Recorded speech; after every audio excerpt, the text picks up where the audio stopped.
True, exactly. Good Trying to evening, remember everybody. Good evening to our Madam President, our Toastmaster members, and especially to our guests this evening. My name is Sally, for those of you who don't know me, and I'll be your SAA this evening. My role is to begin the meeting and call the meeting to order, and I just get to welcome you all this evening. There's a few little housekeeping rules that we mention at the beginning of each meeting, and that is if you're online, the lovely people online, if you can rename yourselves. If you're a Toastmaster or if you're a guest, just click the three little dots and change your name so that we can see who you are, and makes it easier for Justine to introduce you as a guest or a Toastmaster. The other thing, if you're online, we ask you to keep yourself muted unless you are speaking or evaluating. We don't really hear the dogs and the cats and the kids, but we really want to see you. So if you can keep your camera on, that will be an added bonus. And with applauses, obviously online, we do the little handshake. In the meeting, we use the traditional clapping, but we also have little notes on the table. Those are the woo-woo notes. You're welcome to send as many positive affirmations around the room as you like. This is a very encouraging, positive space. So we encourage lots of love and admiration and affirmation. The bathrooms, if you're here with us and you haven't been before, are down the passage, just past the reception.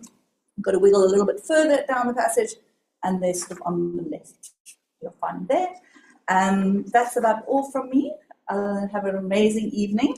And to remind you of our Toastmasters Club promise is to provide a positive and a supporting learning experience in which members and guests are empowered to develop communication and leadership skills, resulting in greater the self-confidence and personal growth. Have a wonderful evening. I hand you over to Justine, our president.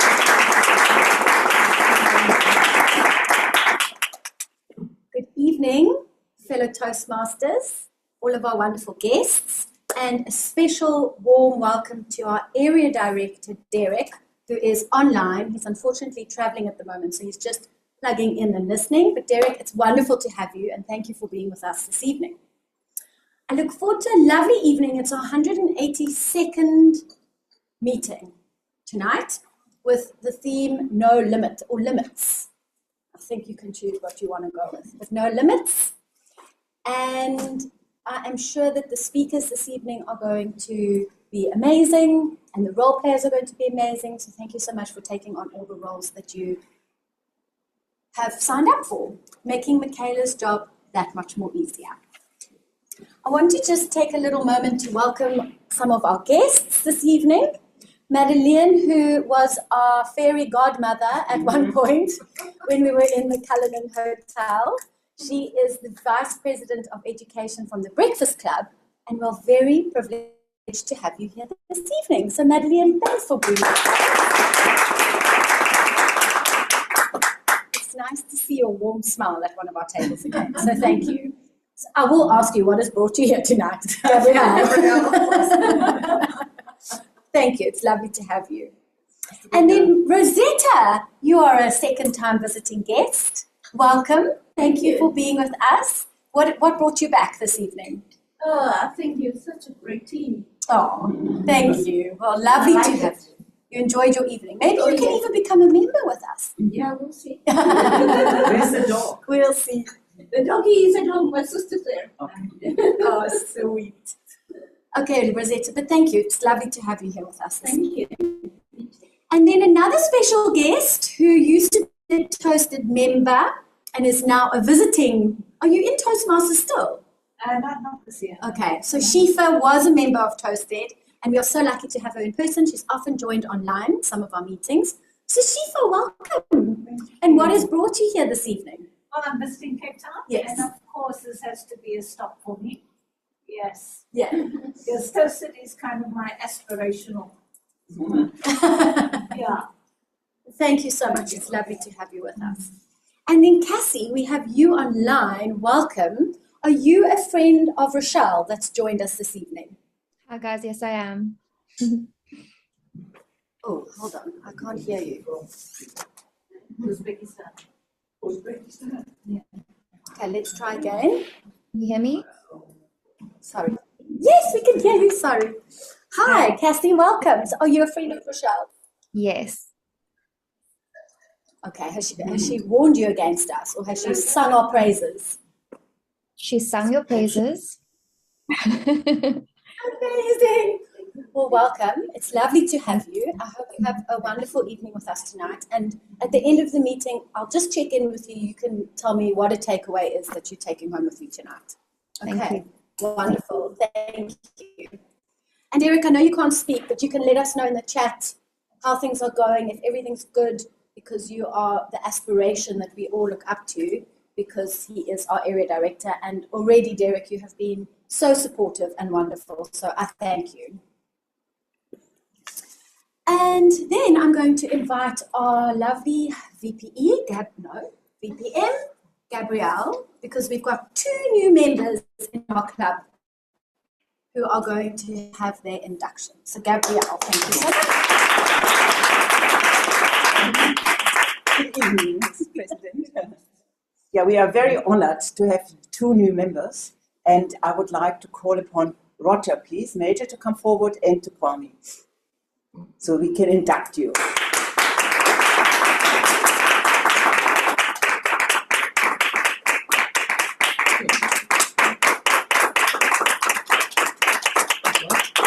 Perfect, yeah. Must we stand more on this side? In the blue. In the blue, on this side. The light on their faces. You want us? No, we don't want the If you go Okay, past come a little bit closer. Over the.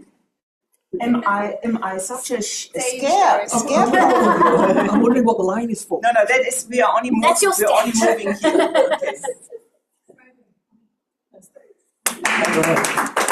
And yeah, it is a great honor for us to welcome you. And on the other hand as well, it's going to be, being a Toastmaster comes with some responsibilities as well. But I first would like to introduce you as such. Roger had been a guest before, and he told us a little bit about his life. He has been a member of Table Bay, and we don't want to steal anybody. He came on his own free will after a little while pausing from the club. And he's an experienced Toastmaster, and so he will still give an icebreaker and tell you about his life. But let me just mention a few things which I found quite fascinating, because Roger had been in the British Navy right after matric, and I think it's a good playing ground for a young man.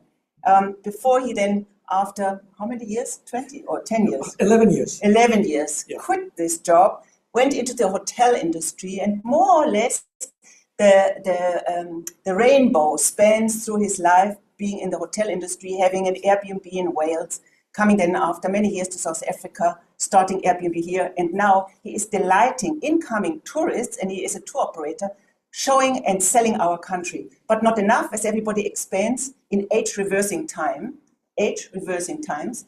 that you have to span your wings a little bit further, and now he is going to be a tour operator and try taking people over to South America. So he is really, if you want to know anything, he is the man, you know. And then we have Kwame, and Kwame, I have to open here. He is a principal engineer and business lead for Renewable Africa.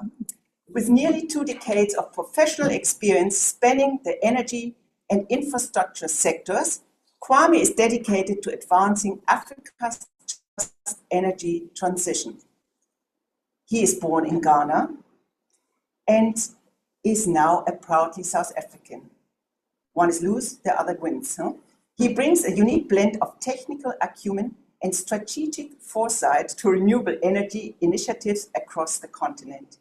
His work is rooted in a deep commitment to sustainability and a firm belief that clean energy is foundational to a resilient, equitable future for Africa and beyond, which is just wonderful how far everybody is contributing to a change in this world. But beyond his professional endeavors, Kwame is a devoted husband. I love devoted husband to his wife, Dorothy Grace, and a proud father to their 2 children, Mackenzie and Nathan Sion.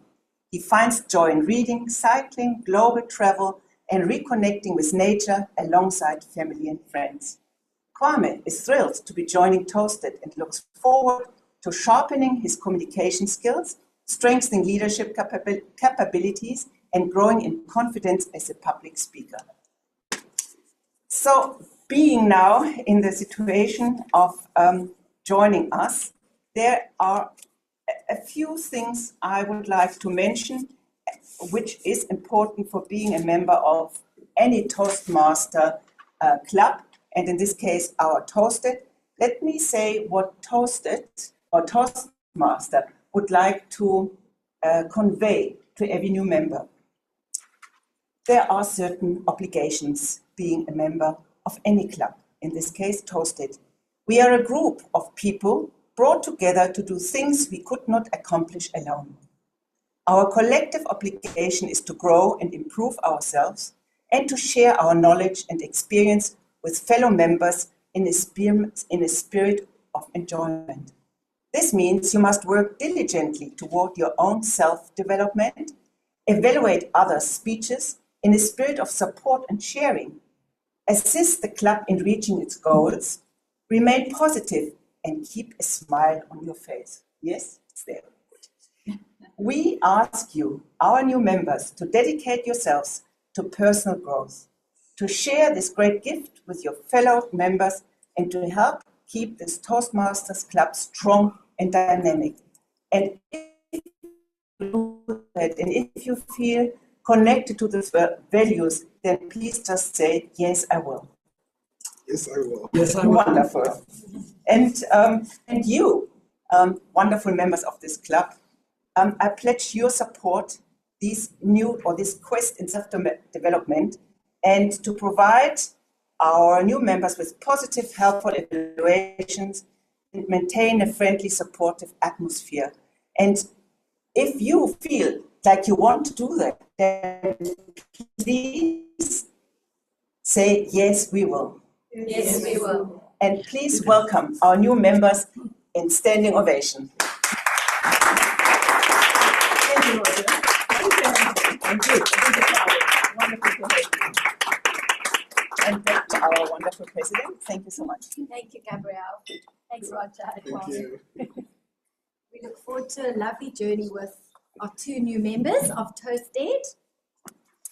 I want to just say hi to our lovely members online, Claire, Julia, and Rochelle. Welcome, welcome. Lovely to see you online.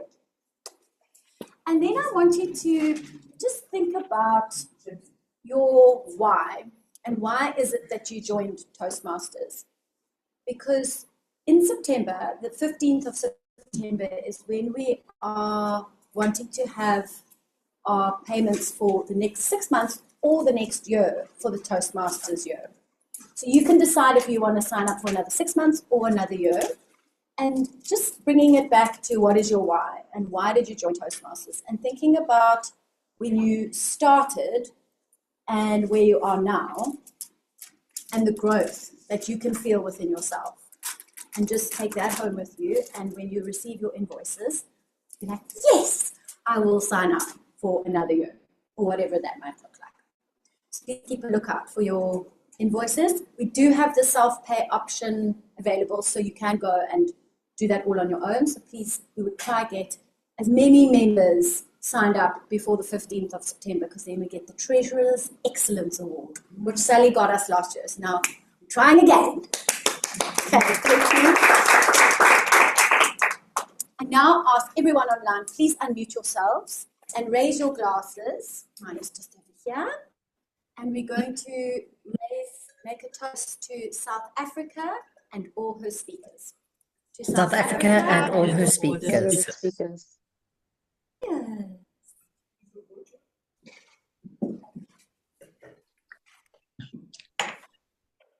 We have a very exciting Toastmaster for the evening.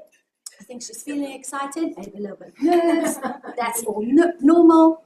I'd like to invite Michaela to the stage to guide us through this wonderful evening and just make everything smooth sailing throughout. So Michaela, welcome.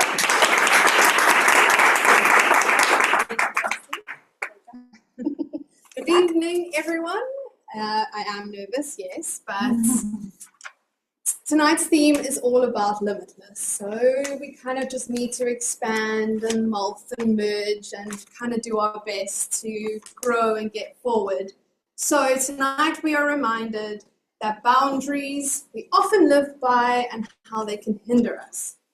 So I'd like to take you back to my morning this morning. It was the first day we're moving into our new office, going from a very lush, beautiful, scenic view, windows wrapped around, looking at Table Mountain, to now a literal shoebox. Please don't tell my employers, and I hope they don't see this on YouTube.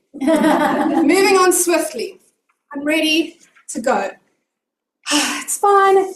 It's just a shoebox. I'll be able to focus more. There's nice people around. It will be great. That's what I kept telling myself. As my morning went on by, everything that could possibly go wrong went wrong. Changed my outfit 3 times. Dog just didn't want to give my socks back. Everything I literally could think of just went wrong. Petrol light, this, that. And I was like, this is it. This is the doom and gloom of this shoebox office. This is how my next year is going to be. And then I took a step back and I was like, whoa, tonight's theme couldn't have come at a better time than today. Because you see, your mindset is often your boundaries and your limits. Think about it as your mindset as sunglasses. So if you decide to wear that broken pair, you're obviously going to have a weird vision and just have a bit of crap day, let's be honest. But if you wear your rose-tinted glasses and everyone's complimenting you and everything's shining no matter what the weather's saying outside, you're going to have a great day. So, just like that, my narrative changed. And now, I love my little shoebox, and it was a very productive day, and now I'm here. So, with that being said, I'd like to invite you all to put on your sunglasses and take a journey with me on my few analogies throughout tonight. But essentially, I'm going to first start by introducing our very important role players, and we'll go into our speakers and so on and so forth. But first things first, we have the timekeeper, who is Justine. She will be keeping us in line, but you can go ahead and explain your role. Thank you. I don't know whether to shake it. Sorry, I feel like I scratched you. Yes, you did. Timekeeper role, this is where we do have limits and we do have boundaries. So please try and stick within those limits and boundaries. If you are giving a speech tonight, you have between 5 to 7 minutes. At 5 minutes, I will show that beautiful light will go green. If you're online, it will be my screen in the background will go green. At 6 minutes, it will be orange or yellow, and 7 minutes, it will be red. For table topics, you've got 2 minutes to speak. You don't have to speak for those 2 minutes. You can speak for 30 seconds. You can speak for a minute, whatever you want to speak, however much time you want to speak. 1 minute is green, 1.5 minutes is yellow, and 2 minutes is red. And then the evaluator is 3 minutes, 2 to 3 minutes. So 2 minutes is green, 2.5 minutes is yellow, and 3 minutes is red. Good luck to all of our speakers. And you do have limits. Thank you, Justine. Thank you.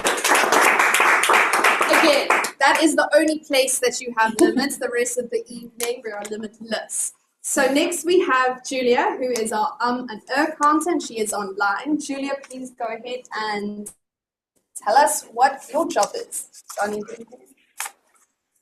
Greetings, Madam Toastmaster, fellow Toastmasters, and guests. The purpose of the R counter is to note words and sounds that are used as quatch or pause filler by anyone who speaks. During the meeting, I will listen for overused words, including and, well, but, so, and you know.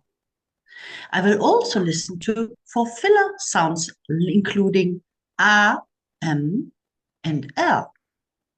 I will also note when a speaker repeats a word or phrase such as I, or this means. At the end of the meeting, I will report the number of times that each speaker used these expressions. Thank you, Madam Toastmaster. Thank you, Julia. Really nice of you to join us wherever you are. I really appreciate it. Next, we have our lovely guest, Madeline, who is going to be our grammarian and a general evaluator. Again, don't let that scare you. She's just very experienced and we're going to learn from her. Are you ready to describe your role? Thanks, Madeline.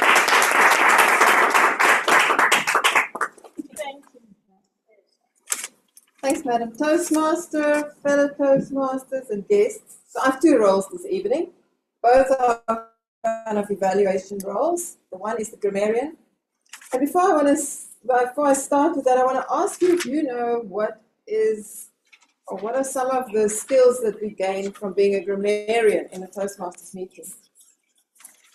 Anybody? What are the skills we gain from being a grammarian? Listening. Listening, yes. Vocabulary, yeah. Those are two of the key ones, and then also critical thinking. These are the reasons we take these roles, because I think also some of the best leaders are the best listeners and the best critical thinkers. So therefore, these are very important roles to take in clubs, club meetings. Now, what I want to do this evening in my role as grammarian is to look for use of the English language, and I'm going to look for very specific aspects. One of them is some of them are those, I'm struggling over my own grammar, those rhetorical devices. They are devices that basically a way that you rearrange your words that make them rhyme better, make them more memorable or more impactful. And one of the first ones that I think of things of something really memorable by using the sunglasses concept. There's also simile. Simile is the same thing, but it's when you use it. So you could say, when the new place we moved into is like a shoebox. That is a simile. So we straight away have a picture of the place is moving into. And then we have metaphors. Metaphors are also like similes, but they don't have like you. That's a metaphor. Once again, you can just straight away have your own mind picture. Another one is using vivid language. And that's where we use language that is so clear, just the one word gives a whole different picture. So instead of saying walking, you could say the person hobbled across the room, or the person walked with big strides across the room. So it's using those vivid mind pictures. I call them mind pictures, where you just one word, and it's often a verb, describes something so clearly that you're completely transported to that moment or place in time. So I'll be listening out for those.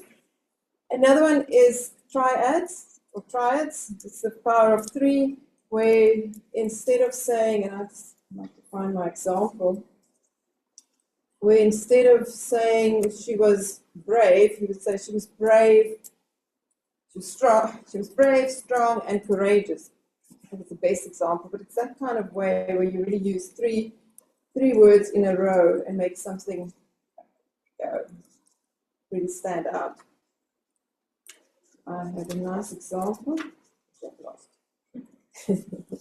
And then one of the other examples that we also use is called alliteration. And that is where you use a couple of, or 3 or 4 words in a row, in a sentence, and they really just stand out. And here, for instance, I have an example of, it works with our theme. We can say, breaking barriers, building bold beginnings. You can just hear how that rolls off the tongue. Instead of saying, knocking down barriers and creating bold beginnings, which is just doesn't roll off the tongue. So it's just a way of saying that. I think the triads was sort of a nice example of that. The rules of 3, I've just found my notes, is to create, and the use of that is really to create rhythm. But an example, we dream big, I rise higher, and I go beyond. So the 3 gives you that rhythm. And then lastly, on the grammarian, and I probably won't be able to listen for that, but it's really just a way of remembering when we use language to be the ABC, to keep things accurate, keep things brief, and to keep them clear. So accuracy would be, for instance, instead of saying it was a very long trip, you would say it took us 2 days to get there. So it's very clear, very accurate. So just use simple languages that everybody's exactly on the same page. The brief one would really just be, instead of saying we managed to deliver on our objectives, you could just simply say we delivered, we accomplished. Keep it simple. Clarity would be to not use jargon or overcomplicated words. We tend to think that it's sounding important when you use complicated words, which really isn't the case. So often just remember the ABC of speaking, keep things short to the point, and that's often where we don't keep within our time limits and time boundaries when we use these unnecessary words. So I'm going to try and listen out for as much of those as possible. And if there's anything that I pick up where the language wasn't used correctly, I'll point it out. But it's also not my first language. I might not pick everything up. And then I have a word of the day. So when I saw no limits, I immediately thought the word that came to me was infinite. Infinite really means no limits, no boundaries. I had an infinitely patient mentor when I joined Toastmasters. Would be a good way of using it. Or I'm infinitely excited about going overseas. So that level of exaggeration also is more powerful. So I want to put the word up. If I find it, it's here. Infinite. I'm not sure if there's a place to stick it up or just make it hang. Infinite. Or how do we do this? Yeah, tape. So I'll listen out for the word of the day. Anybody use the word of the day? Try and find a way of using infinite or any form of it. And I will report back on that.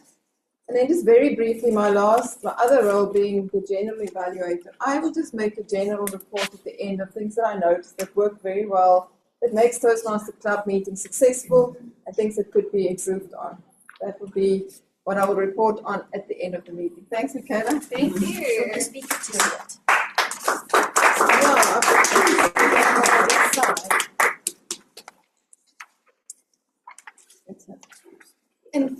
Infinite. Can we go infinity? Can we it's infinite. I feel like everyone also needs to see it. We've got another one. Oh, it's brilliant. Infinite, well prepared. Infinitely and infinity. That's okay. That's really your accent. Well, thank you so much for that. I really appreciate it, especially as a grammarian. It's so important. We learn all these things in school and then you forget about them and you read books and you're like, wow, that was clever. Meanwhile, you could be saying that all the time. So I really think it's a nice way to keep up even if you don't read. I would also just like to remind everyone that there are square pieces of paper on your table called Woohoo Notes. So if you'd like to throw the compliments around, don't be shy. And it's just a really nice way to give it a sense of encouragement. Because people will never rise above the opinion of themselves. And I think that's quite a pertinent thing, especially when practicing your speech. People are often have a lot of self-doubt. Oh, it's not good enough. Same with me. I was like, I don't know the topic. I don't know what to say. You are your worst enemy, and you have a jerk in your head that's living rent-free that is just badgering and saying these annoying things when actually it's fine to disassociate and ignore. And for this evening, I want you to all think of one word in your life that's negative that you say a lot. Mine is hate. I always be like, oh, I hate this, I hate that. And actually, no, I don't really. I actually quite like the rain. I just dislike it at times. My mum was very pertinent in that, and I was never allowed to hate something. It was always, no, darling, you dislike it. So think of a word, because that word can help change your narrative. At the end of the evening, we can go around and see if anyone has some words, and then you can shed off what that means. So now, I don't hate anything. So it's made me a little bit more positive and maybe slightly annoying to my friends, which is fine with me. We move on swiftly. Next, we are going to have our fantastic speakers. But first, I would like the evaluators to come up and explain a little bit about their speech and what they'll be looking out for. And first, we have Alex Genza, who will be evaluating Rochelle, who is online. Alex, please come up.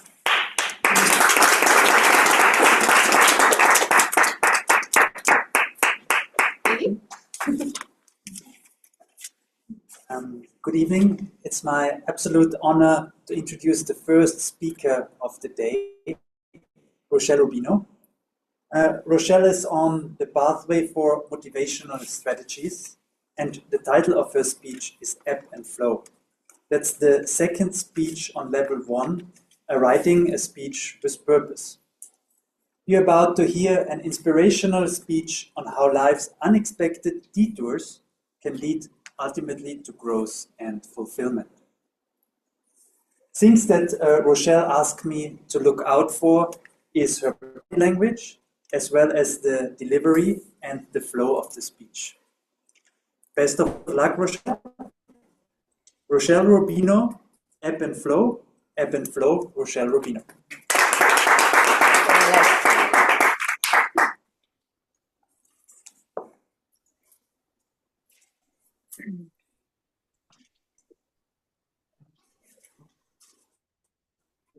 Sorry, I'm just getting ready, everybody.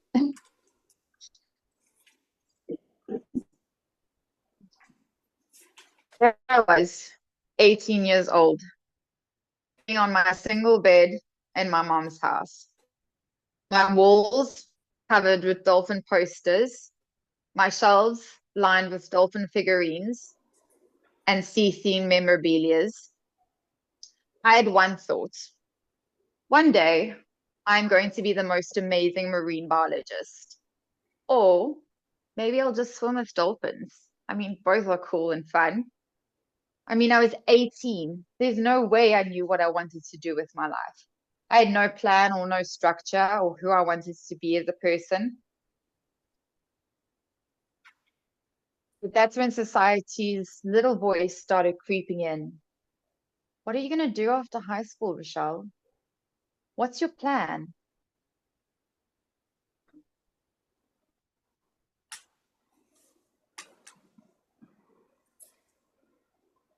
Good evening, Madam Toastmaster, fellow Toastmasters, and valued guests. Let me ask you, have you ever planned your life out only for it to go completely sideways? If your answer is yes, congratulations, you're human. If you said no, please share your wisdom or your secrets after this meeting. And could we possibly use your crystal ball?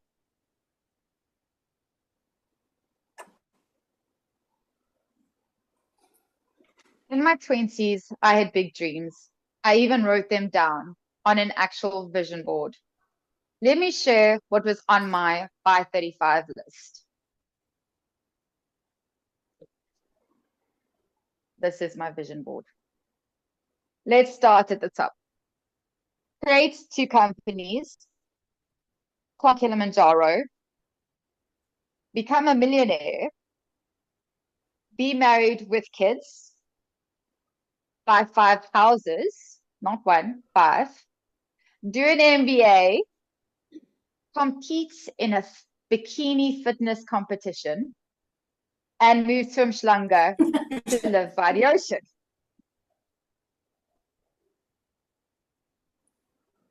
Now that I'm past 35, how many of those do you think I've ticked off?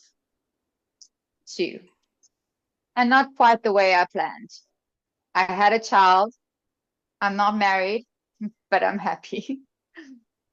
I didn't move to Umhlanga, but I landed in Knysna, which in my opinion is even better.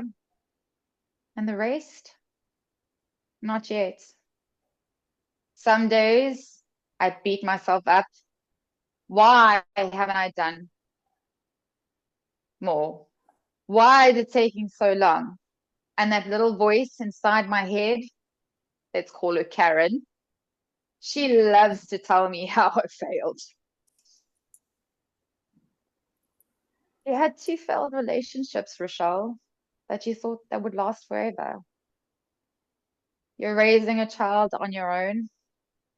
That wasn't the plan.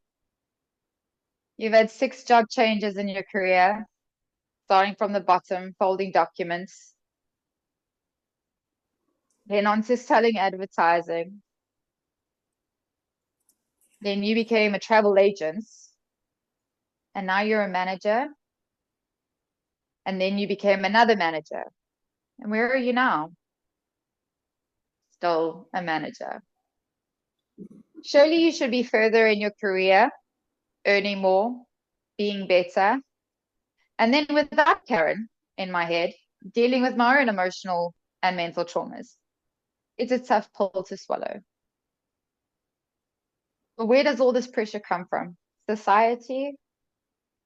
The amount of pressure we put on ourselves to be better and to achieve things. But here's what I've learned.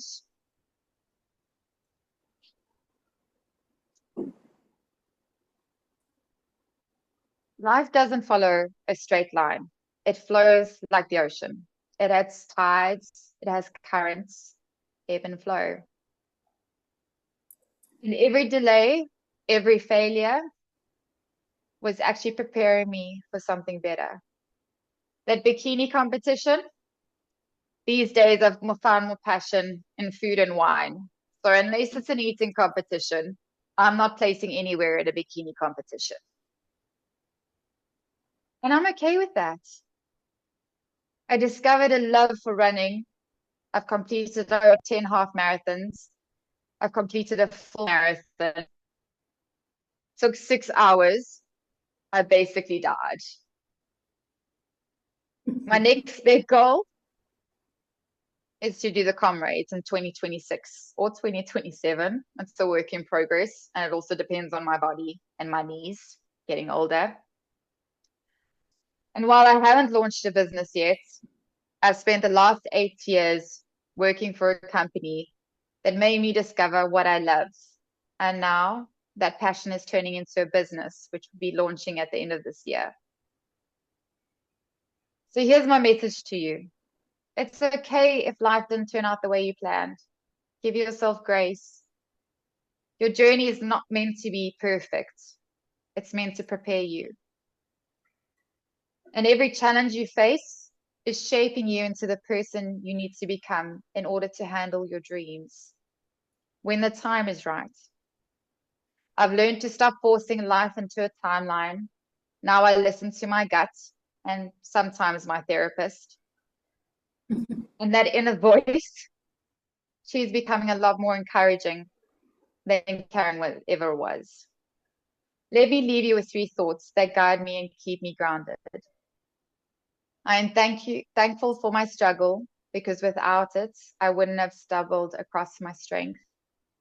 Your journey has molded you for the greater good, and it was exactly what it needed to be. Everything has its ebb and flow. It's infinite. The trick is to ride the wave. Thank you.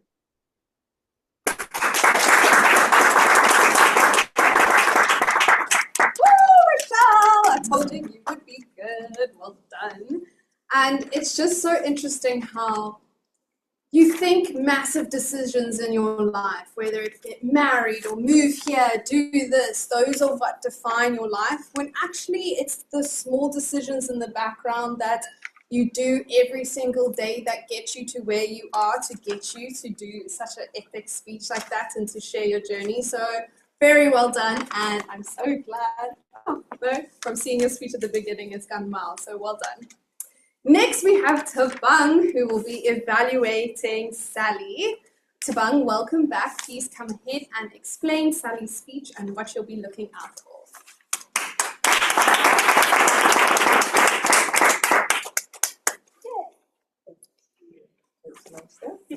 Good evening, Madam Toastmaster, fellow Toastmasters, and guests.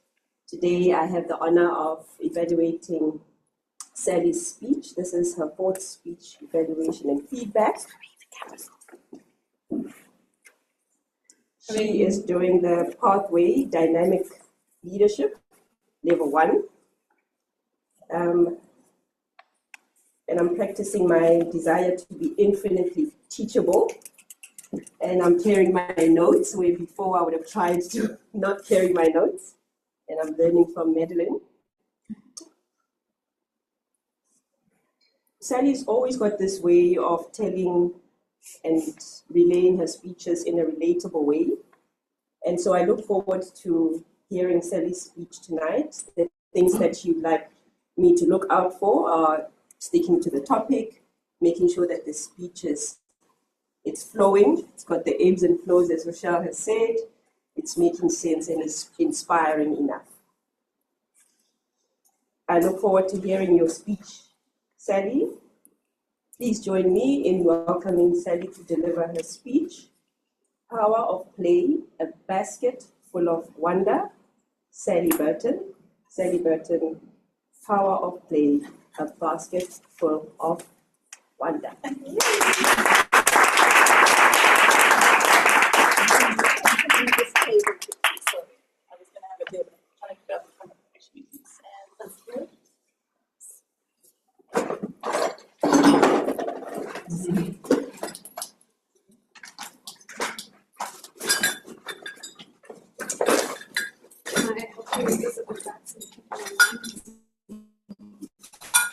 Or is it a magic show? No, They can't see. they don't need to see it. Okay. I just need to be able to. Good evening, President, Toastmasters, and guests. Tonight, I'd like to take you back many, many years. A time when you couldn't walk, you definitely couldn't talk, you couldn't even stand, but you were 6 months old. And imagine your tiny little hands reaching out and finding a spoon. And when you tapped the spoon, it made a noise. When you mouthed the spoon, it was cold. And when you held the spoon, it would reflect the light around you. Welcome to your first science experiment. The power of play, the wonder of the basket, I can't remember what it was now. For me, as an ex-preschool teacher, my immense passion is a treasure basket. A treasure basket has been around for many, many years. It was founded or coined, the concept of it was coined by a lady called Eleanor Goldschmied. She's well passed away by now. But a treasure basket is offered to babies and 6 months to about 12 months when they start moving. It is traditionally around 30 centimeter basket, 10 centimeters high. The reason it's round is that when a baby sits at a treasure basket and pulls at it, it does not flip over like a rectangular basket would be. A treasure basket is filled with household objects, things you find around the house, and things that are sensory. The concept of a treasure basket is to create the sensory experience for babies. Most babies are put around soft toys, designer toys that go beep, that sing, that light up, that flash. They don't leave much to the imagination. A treasure basket is so full of imagination. It is so full of wonder and curiosity. Imagine a little baby, well, not so little, they're 6 months old.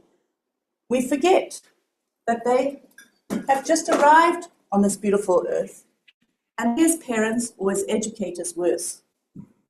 We surround them by plastic, noise, cleanly things, and we as parents especially go running off to the closest toy store to buy them the designer toy.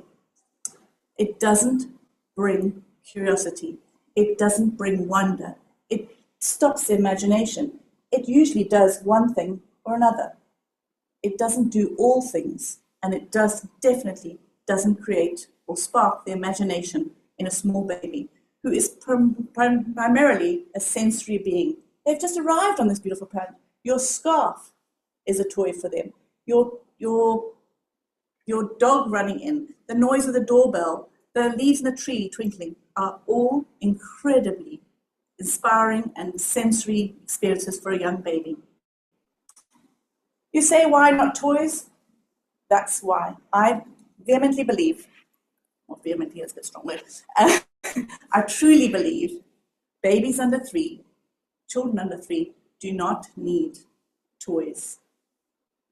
They need a sensory experience. They need to be able to push, pull, post things and hide things. Babies love to hide things. Oh, not babies, toddlers. Which brings me on to the next stage of play. So when they're babies, they like to wonder, what is this? What does it do? But once they start moving, they're about 12 months old, 18 months old, they start to become little explorers. From little discoverers, they become little explorers. They're on the move. They now want to know, what can I do with this? They need to be able to put it in things, to pull it, to push it, to experience it, to make sense of the world around them. So the best place to go is a hardware store, a pet shop. This keyring and a chain makes the most amazing toy for a toddler. Okay. They like to post things into boxes and into containers. You can take a simple box like this, and they can post items into it. It's cause and effect, heuristic play, they call it. It's the word heuristic comes from a Greek word to discover, by trial and error. Most designer toys, most of you would have heard of these, good old Tupperware. This has only one way of working. You can either put it in or you can't. The shape either fits in or it doesn't. In my opinion, this is the most frustrating toy for a toddler because it's way beyond them. It's very difficult to find a shape that fits into each of these compartments. Makes an excellent drinking game. I'm joking. So my big audacious goal in life is to bring treasure baskets into early learning centers across South Africa. Treasure baskets and heuristic play the concept of treasure baskets and heuristic play have been around the UK and New Zealand for many, many years. For me, I feel this is a very big and useful concept for education in South Africa. So my dream, my passion, per se, that I'm bringing back to life now, after many years of being out of education, I'm tinkering to the thought of bringing it back into my career, and my big goal is to bring it into early centers and educational and families around South Africa.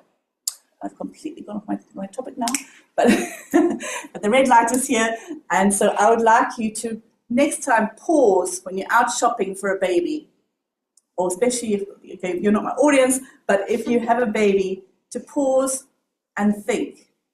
Sometimes by offering them a basket of nothing, we're actually offering them a basket of everything. Thank you.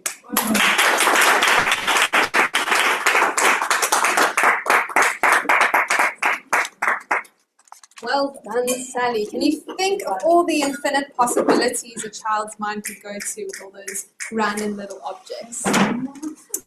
If you think about it, we were the most conscious when we were children because we were there, we were in it, we were eating it, we were the sand.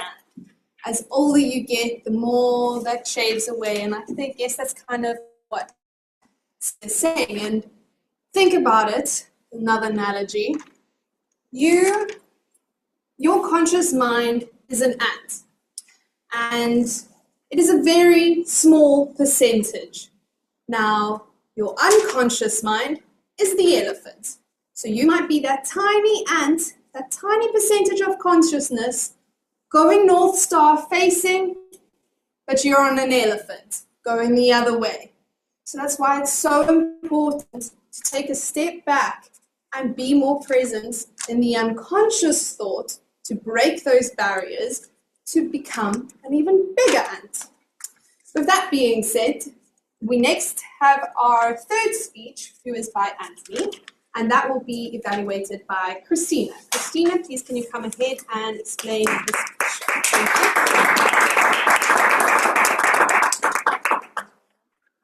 Thank you. Thank you, Madam Toastmaster, fellow Toastmasters and guests. It is my infinite pleasure to introduce the next speaker, Anthony Austin, called Ant. And as most of you know, he is here with he joined Toastmasters with a very specific goal. Of course, he wants to develop speaking skills and improve his speaking skills, but why does he want to do that?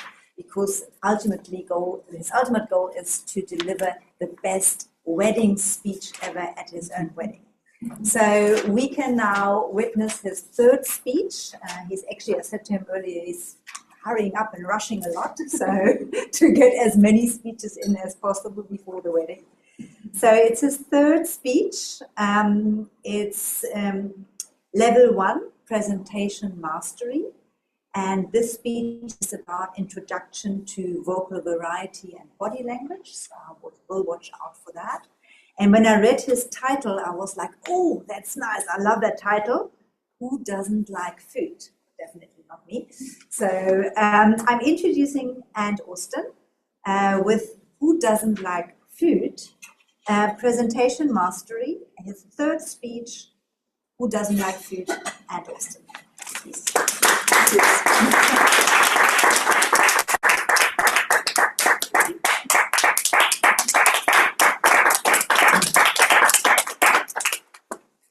Good evening, fellow Toastmasters and guests.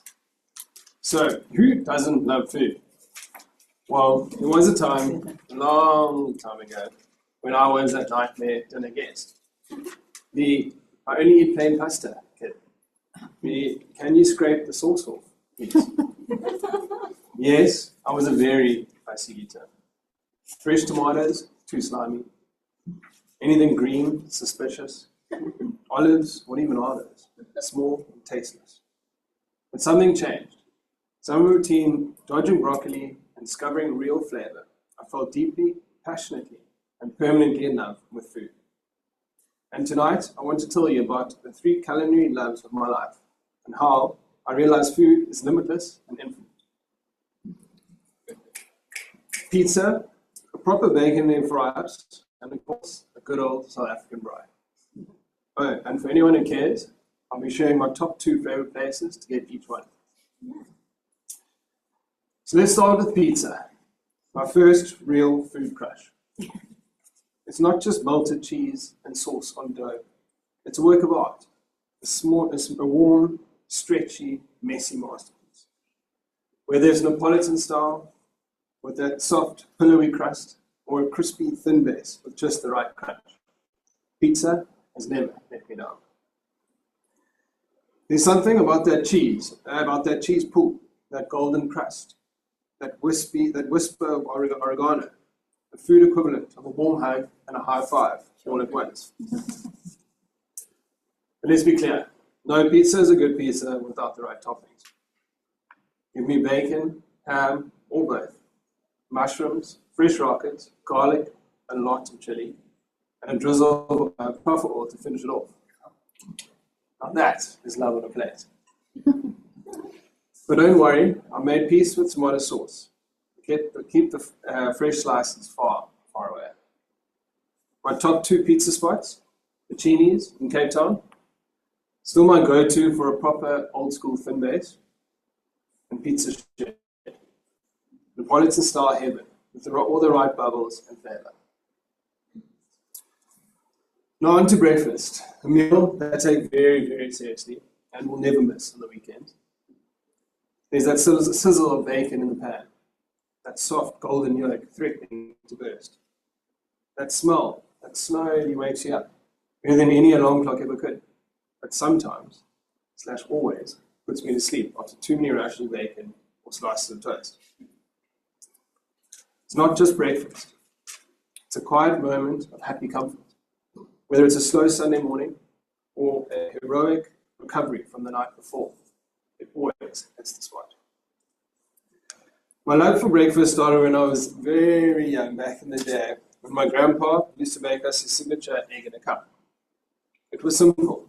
Piece of toast, sliced and chopped into cubes, battered, marbled, pop it in a cup, add 2 perfectly poached eggs, mix it around, and eat it with a spoon, like it was cereal.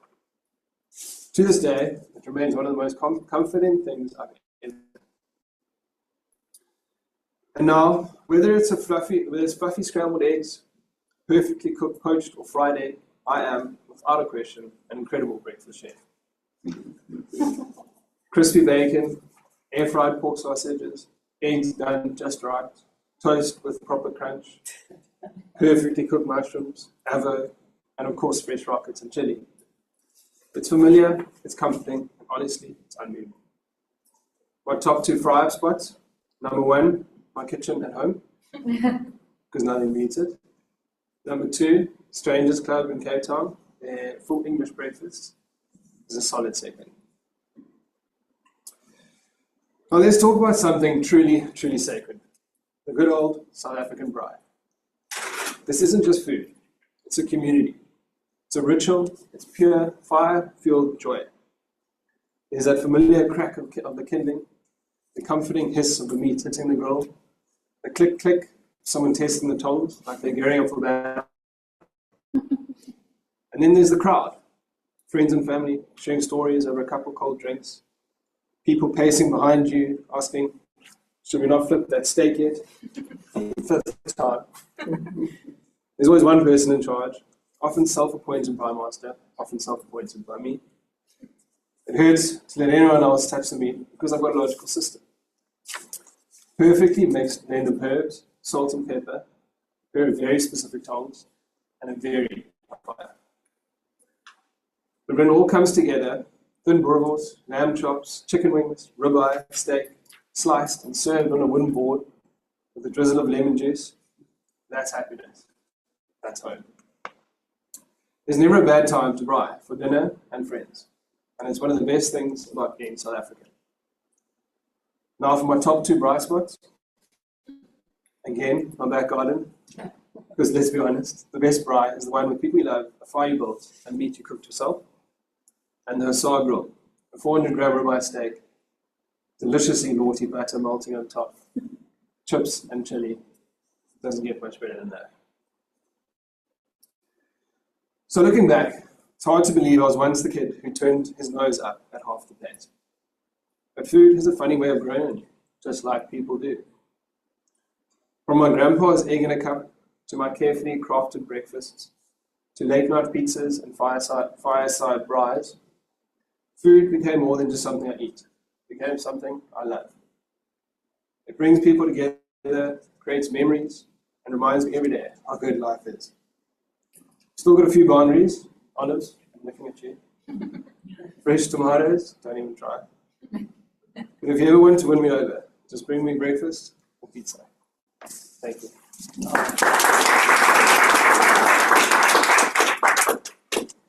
Besides making me hungry, what can't you speak about? Honestly, that was brilliant. And sometimes people are hesitant to even do their next speech because they feel they haven't reached a goal to tell something. But this, your example A, that literally you can make anyone salivate or capture at the end of their seat just on what you're saying. So thank you. Glad dinner's coming up.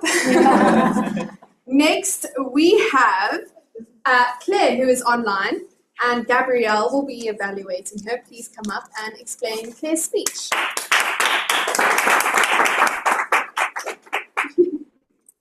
Hello, Claire, and let me just introduce Claire to you as the most proliferate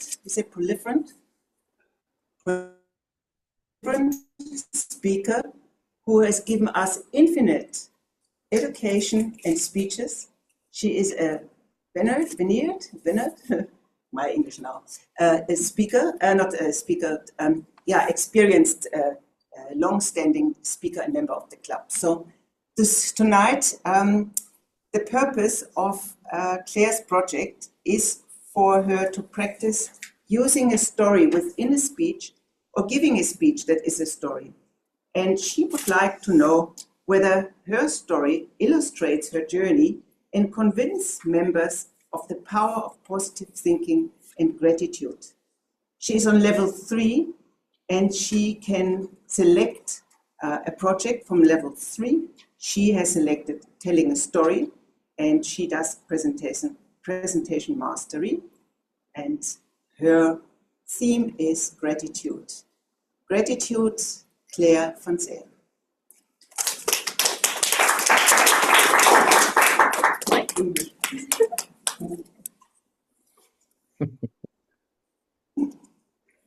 Life is an adventure. You know that feeling of dread and concern when you realize that your car isn't quite as happy as you thought? Even worse still, you're on a really long trip with many, many kilometers between towns. And we're in South Africa. My grandmother and my mother always said, be careful what you wish for, because you might just get it. A wish is a hope or a desire for something. We always think of wishes as being positive. But what I didn't realize for almost 45 years of my life, that if one spends time worrying and focusing on what you don't want, we very often create it. That very situation we fear. Why? Because of the intensity of our emotions. When I was 22, my friends, most of whom already had cars, kept asking me, when are you going to buy a car? My answer, after 3 years, remained word for word the same. I don't want to spend every cent I earn, every cent I've saved, keeping a car on the road. So I want to make sure that I have enough money to buy a decent car. Then came the opportunity. My brother-in-law found a Renault Savannah station wagon. It only had 13,000 kilometers on her, and she was 10 years old. I was in my element. See, I told you I just needed to wait.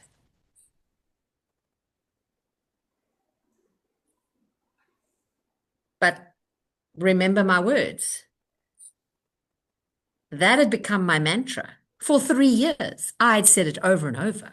I don't want to spend every cent I earn, every cent I've saved, keeping my car on the road, so I'm going to wait. Well, what's a wish? Something you put emotion into. Doesn't necessarily need to be positive. And well, that's exactly what I ended up doing. It became a massive money pit, as much as I loved her. And eventually, I just had to stop putting money into her. Fast forward 2 cars later, and I got this beautiful car, Sky. 13 years ago, but I was really worried about her high mileage. She had 149,500 kilometers on her. She was only 5 years old, but she'd been a salesman's car. I was really concerned about this. But Maurice, my friend, had said to me, don't worry, Claire, it's a VW. I said, what the hell's that got to do with the price of eggs? She said, they do lots of kilometers. I said, Maurice, it's almost got 150,000 kilometers on it. She's only 5 years old. That means the person's driven 30,000 kilometers every month. She said, Claire, don't worry. So I decided to adopt the attitude of my grandmother and my mother and focus on what I wanted. My wish for a car that would carry me on my adventures. Sky is now 18 years old. And in this picture, she had just under 306,000 kilometers on her clock. But you see, on this trip, I'd had to fill up her reservoir for her radiator before I left Cape Town, reminiscent of problems I'd had last year, where every time I drove her, I had to fill her reservoir up. She was leaking water worse than a sieve. Oh, not this again. And I'm going to do 900 kilometers. I stopped after 200 kilometers. With trepidation, I opened the bonnet, only to be met with it level 3 centimeters lower than the minimum line. So I did what I could, closed the bonnet, went inside, filled my tummy, and came back out, opened the bonnet. Still, the situation was the same. At least now she was cool, so I could open the lid, pour the water in. Now, I could have continued to worry about it losing water and miss out on the wonders of this trip. Would I get to see Namaqualand flowers and obviously the beautiful scenery that I would be encountering as I did the trip? That's what I focused on. So I'm really glad that I actually learned the lesson from my earlier life. And on this trip, instead of worrying about the water level, I focused on the beauty that was surrounding me, the beautiful people that I met as I stopped at various shops and saw interesting things that people had made. A beautiful mug with Namaqualand on it, which is where I was born and where I was heading to. Not only did Sky take me the 900 kilometers safely, yes, I kept checking and filling up her reservoir. But something very odd happened. I'm one of those people who records on the petrol slip the odometer reading and the distance I have done on a tank of fuel every time I fill up for the last 13 years. I know that my car can do just over 500 kilometers on a tank. But when I got to Cape Town, it was 500 since I'd filled up. And that needle was nowhere near the empty mark and the light hadn't come on. I was like, oh man. So Billy, as well as losing water, maybe my fuel gauge is broken. So with trepidation, I went to the service station and filled her up. She was nowhere near empty. Somehow, on this trip, with my gratitude, she'd managed to take us at least 7 kilometers further on a liter of fuel than at any point in the 13 years. The power of focusing on the positive, the power of focusing on gratitude is the only thing I can put to this. As I said, I've kept a record for the 13 years. I've never encountered anything like this with this beautiful car. So 306,500 kilometers, and we continue our journey. Madam Toastmaster. Yeah.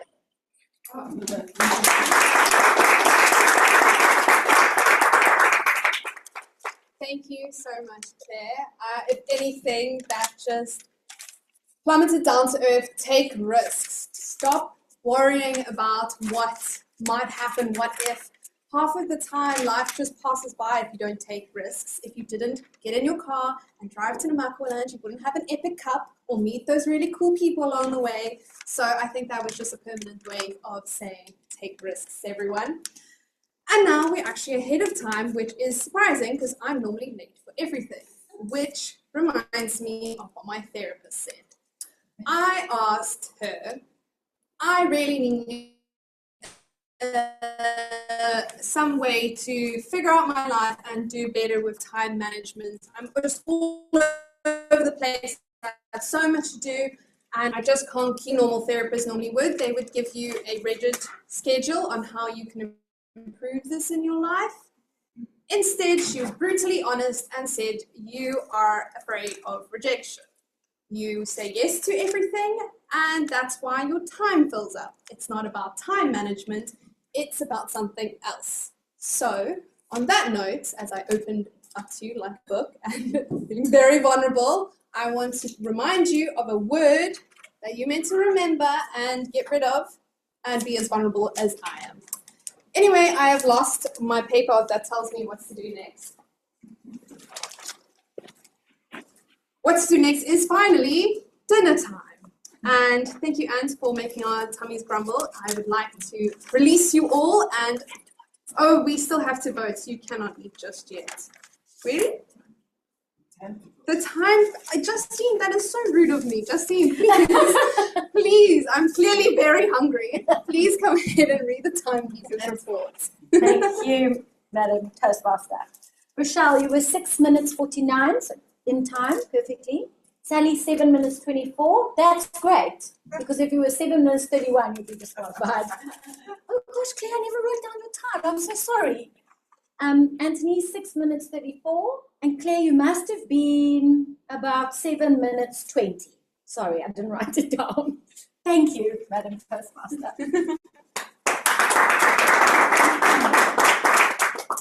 Clearly, we're fumbling all over the place. But that's okay. We move on swiftly. Next, we will be voting for the best speaker. And there will be a barcode on your screen now. That is okay. We're experiencing some technical difficulties. But you know what to do if you scan it with your camera, and you can vote for the best speaker. And then I can release you for it.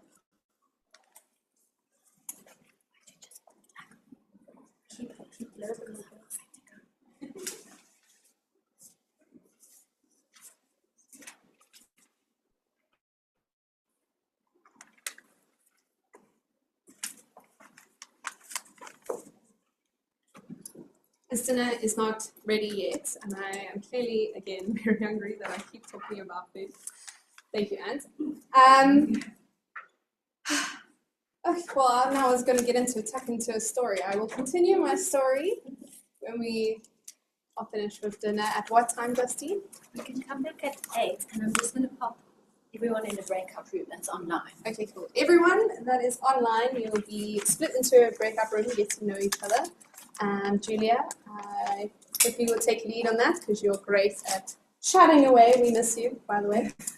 And everyone else, can I release them now? Yes. Hey, okay. Thank you, everyone.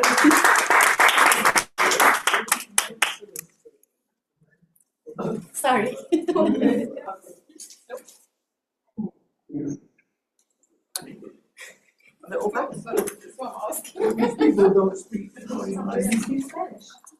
No, just because he's going to do work in South America. I must be learning Spanish. Welcome back to our second half of the meeting.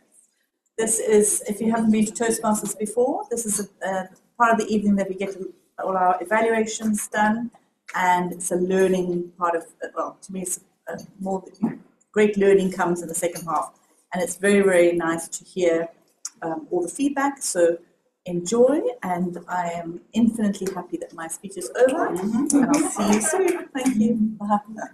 Over to you, Toastmaster Michaela. Thank you so much, Sally, and welcome back. I hope all your bellies are full and no one is speaking about food anymore.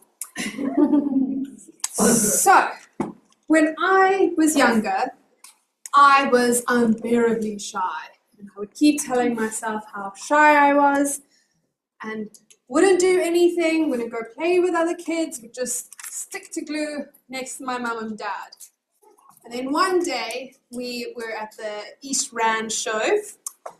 And does anyone know Tube, that big green guy that was on SABC? Anyway, loved him. But I didn't want to admit it. And one day he was calling people onto stage. I was 4, and my dad was a lot stronger than me. He lifted up my arm in the air to the point that I couldn't pull it down. Unbearably shy, didn't cry, went on stage.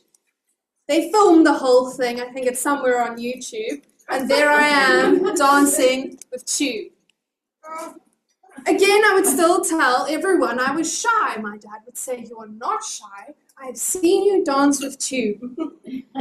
Years and years would go on how this would be a running joke, and then eventually I came second in a dance competition. I was not shy. Finally, I was brave enough to admit it, but it only took about 16 years. So what is this? This narrative that you put in your mind all the time. We always are constantly telling people, oh, I am this, I am that. You become your job, you become such a different personality, but who are you really? What is the narration that you have made up for yourself? We all make them up. You tell people what you want them to hear. You never say, oh, I'm really irritating or I snore in bed. Don't do that. You always. So we're all walking around with stories of our lives. And those circumstances shape us. Me saying I was unbearably shy made me possibly lose out on a lot of friendships, but also incredibly shy to approach anything in life until I realized I was not shy and I changed my narration. So if we learn to change our stories, and again, that word that I was asking you to remember, if we shed that away, does that start changing your story? We all believe that we have a sense of freedom until it comes to the problem in hand. So that leads me to our table topics, which I have left the thing on. So sorry, everyone. Not as organized as I anticipated. Yeah. Where is the note that you gave me? I'm not sure, but I can write you. Okay, we're improvising as I find out the names of who said yes. But before I find out those names, is there anyone in the room that is willing to do a table topics? Again, there's no limit, so stretch yourself, and it's a great way to grow. And this will be an interesting table topics because you won't be alone. I like to do something interesting where you're going to debate. There will be a negative Nancy and a positive Paul. So, who is interested to take up table topics? Come on, Gabrielle. Woo!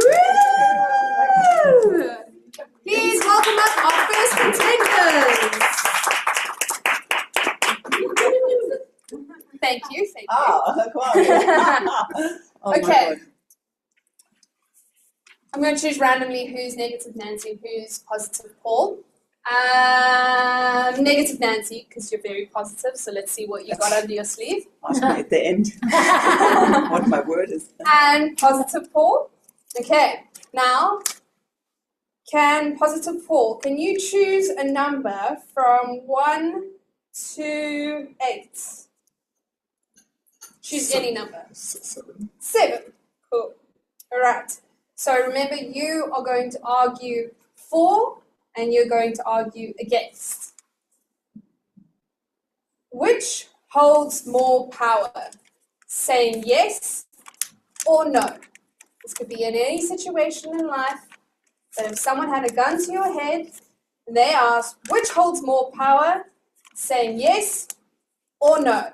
Hands on situation. Positive Paul. In you go. Yes is a very powerful, valuable position in life. When you say yes, you automatically give yourself a chance. I remember vividly the campaign of 2008 of Barack Obama when he said, yes, we can. And it caught on like fire. And everyone said, yes, we can. And yes, he did. And today, we've got a reference point to say, when you say yes, all your faculties, your spirit, your soul, and your body comply. And indeed, yes, it will become. Amazing, very nice. Can I find my own no? Negative Nancy, you can say whatever you want. As we are in the month of women, I would say something about no.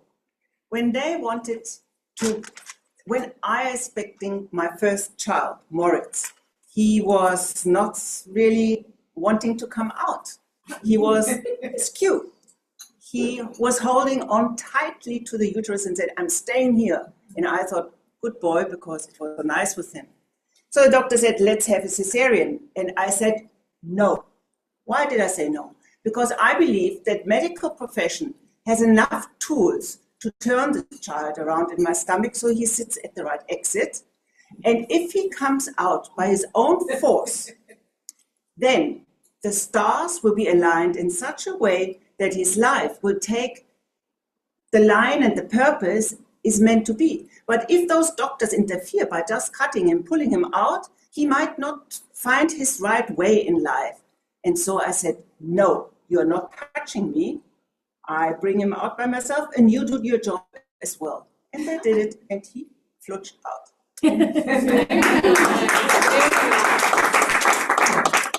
Can I give you another one just because you guys are really good at this? And that was an easy one. Come on, I kind of nudged you in your favor. Okay, we're going for another one. You can choose a number. 4. 4. All right.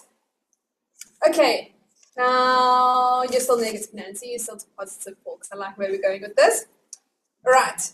Do life-changing decisions or small daily habits matter more? Do life-changing decisions or small daily habits matter more? Over to you, positive Paul. I believe small habits eventually accumulates to become the bigger life-changing events. I believe in the power of consistency, because it's the power of consistency that moves the needle 1 second at a time. And eventually, you end up at your destination. When you've got a fuel tank, it appears it's not moving. But as you drive on, you see that the needle moves. And it's an indication of the small, insignificant, consistent activities that eventually leads to our destination. Fantastic. No, Paul. No, it doesn't work like that. Because you are listening far too much to those Anthony Robbins and Brené Brown and small steps. I believe in big steps. I do not believe in small steps. Where do we get the small steps? I like to jump out of an aeroplane and go down with a parachute. If I would think about small steps, I would first put the parachute on, then go home again. Then I would put a belt on and go home again. Then I would look at the aeroplane and just say, can you take me up peacefully and nothing will happen? No. You have to do big steps, one at a time. Immediately you have to go beyond your mind to say life is without limits, and then you go. Those little steps, I don't know. I don't like it. And I would say that as a baby, feeding on milk day by day, it feels insignificant. But eventually, you see the baby grow 1 step at a time. Like I've got a nine-month-old baby. He just started walking now. And it's just those seemingly insignificant steps that has brought him this far. And I'm so proud of him.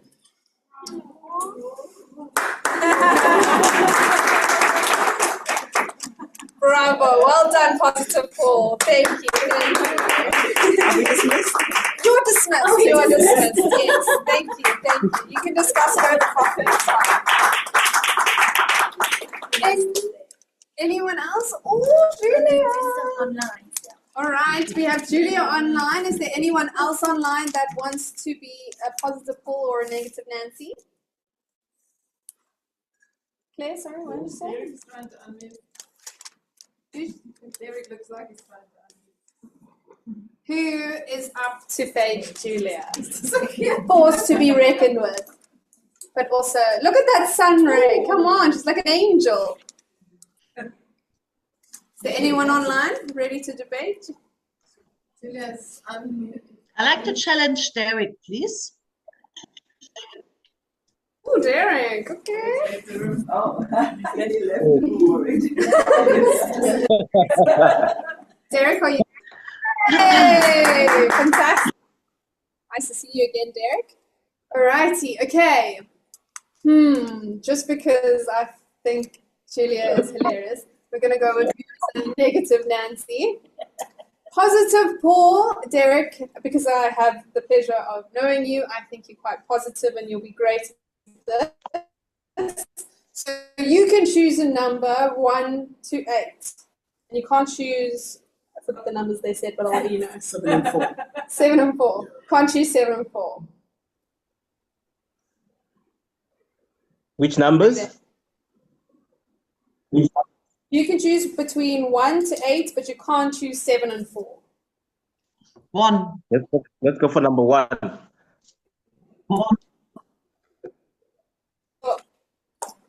Okay, so remember you're positive Paul and Julia is negative Nancy. Is a positive mindset always the best approach? Is a positive mindset always the best approach? All right, Paul, over to you. A positive mindset is everything when it comes to life. That's my motto. Without a positive mindset, it's very difficult to face life's challenges because all you're thinking of is what's next and what could possibly go wrong. But when you have a positive mindset, it's almost automatic for the worst. And naturally or miraculously, there's always a way out. So I believe in positivity. Staying positive, not only is it healthy for one's body and mindset and the soul, but it's also something that encourages people to always stay on the right path, continue on their journey and not giving up, always staying hopeful and looking forward to life. Very well said, positive Paul. Negative Nancy, what do you have to say to that? Hey, Derek, I don't know what the heck you're talking about. I think this is just ridiculous. This positive talk all the time. You know, when people wash everything like beautiful, I'm sure this crappy thing outside called rain and freezing you enjoy as well, right? I don't think this is actually true. It's like wearing these kind of beautiful sunglasses. You know, the sunglasses when you fall in love? Such a crappy thing. It's called, how you call this sunglasses you wear when you are in love? Yes, so you can't look through. You can't see anything properly. And then you'll end up alone anyway. So positive Paul. Go for it, negative Nancy. No, I still try to find my feet here. Sorry, guys, this is just ridiculous. I can't believe it all the time. No way. Go away, Derek. Give me one good reason. Give me one good reason why you should be happy right now, freezing in your coat, sitting there with this too bright light. Staying positive is not an easy thing. I can agree and attest to that. But it's all based on the actions that we decide to take each and every day that leads to positivity. I don't think if anyone is to choose to be positive and optimistic, they would lose a part of their life. Actually, I feel like it does add to your happiness and your joy. Those who actually Derek, stop. I can't listen to this anymore. Sorry, really not. No. Absolutely not. I'm a realist. You know, being realistic about everything. What do you want to do with all this positivity? I'm not feeling it. Okay, let's give me another reason, please. I'm not buying this, Derek. Sorry, you really whitewashed things. Yeah. Stay positive, Julia. If you are a Bible reader, it says, "What are you going to gain if you are going to be worried about what you shall eat, drink, or wear?" Right? Because the provider already knows what you need before you even ask. So there's nothing that you can actually add by worrying or by being negative.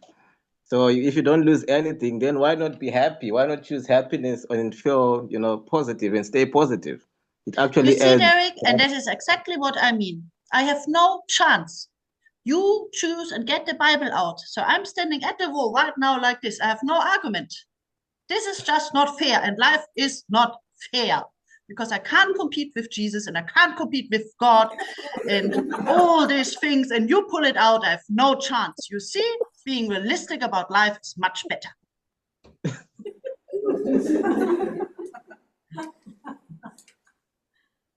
Oh, the infinite possibilities that Julia could go on and on about. Thank you very much, guys. Well done, well done. Do we have time for another one? Yeah, sure. Anyone in the room? Oh, yes, very nice. Thank you. Come on, someone needs to debate. Wow, I heard you're really good at this. That's actually how Kwame came in, because he realized he was a great debater because you pulled it out of him. Yeah, there we go. Fantastic. Thank you, guys. Thank you. All right. Yes, I think. Can you hear us still? This is the speaker. Yes, this is the camera, and those are the people. Okay. Okay, great. Okay, so we have done number 1, and we have done 4 and 7. Choose a number, the 3. Oh, that was easy. Right. You are positive, Paul. And Me, yes. I'm the positive. Do you want to be negative? I'll go with positive. Okay. That was positive of you. Negative Nancy. Okay, cool. All right, so we know choice number 3. What matters more, strict discipline or going with the flow? What matters more, strict discipline or going with the flow? Over to you, positive Paul. Ladies and gentlemen, let me tell you something. You know, I heard it's raining, the weather's crappy. Oh, sorry. Did I move out of line? Can I just ask, when is the timer? I have not seen the timer. All right, okay. So, you know, we listen to this and we absorb this, but really, what does it really matter? What does it really matter? We wake up. I'm sure a lot of us tonight are going to go home. We've got lovely warm beds. We have electric blankets. Electric blanket, anybody? Yeah. Now, isn't that a reason to be cheerful? Yeah. Yes. So, I tell you, tonight, just for tonight, put aside all your cares. Put aside all your worries. Tomorrow's another day. Just go with the flow. There'll probably be traffic. There'll probably be beggars on the street. Accept it. That's part of living in Cape Town. But just for tonight, put away everything that you have worried about. You've had a lovely evening with friends, and you've had a delicious meal. The rolls were excellent. So, ladies and gentlemen, I encourage you, put away all your cares for one night. Over to you. Oh, negative.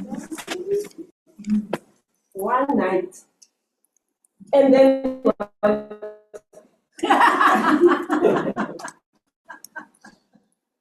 for you to be here enjoying this meal that positive Paul speaks of, did you not have to arrange for somebody to be there at home taking care of your puppy, your little ones? You had to arrange. You had to be disciplined. You had to say, I'm going to be here from this time to this time. I'm going to pay that electricity bill on time so that I can switch on that electric blanket. Not so, positive Paul. Yeah, I just got the money to pay for it. Because you were disciplined to go to school, to get an education, to earn a salary. That was daily discipline. If it wasn't for that, no electric blanket for you, positive Paul. Positive Paul, if you're happy. Well, so this is what I have to say to you, Mr. Bump. With all Negative Nancy to you? Negative Nancy, with all due respect.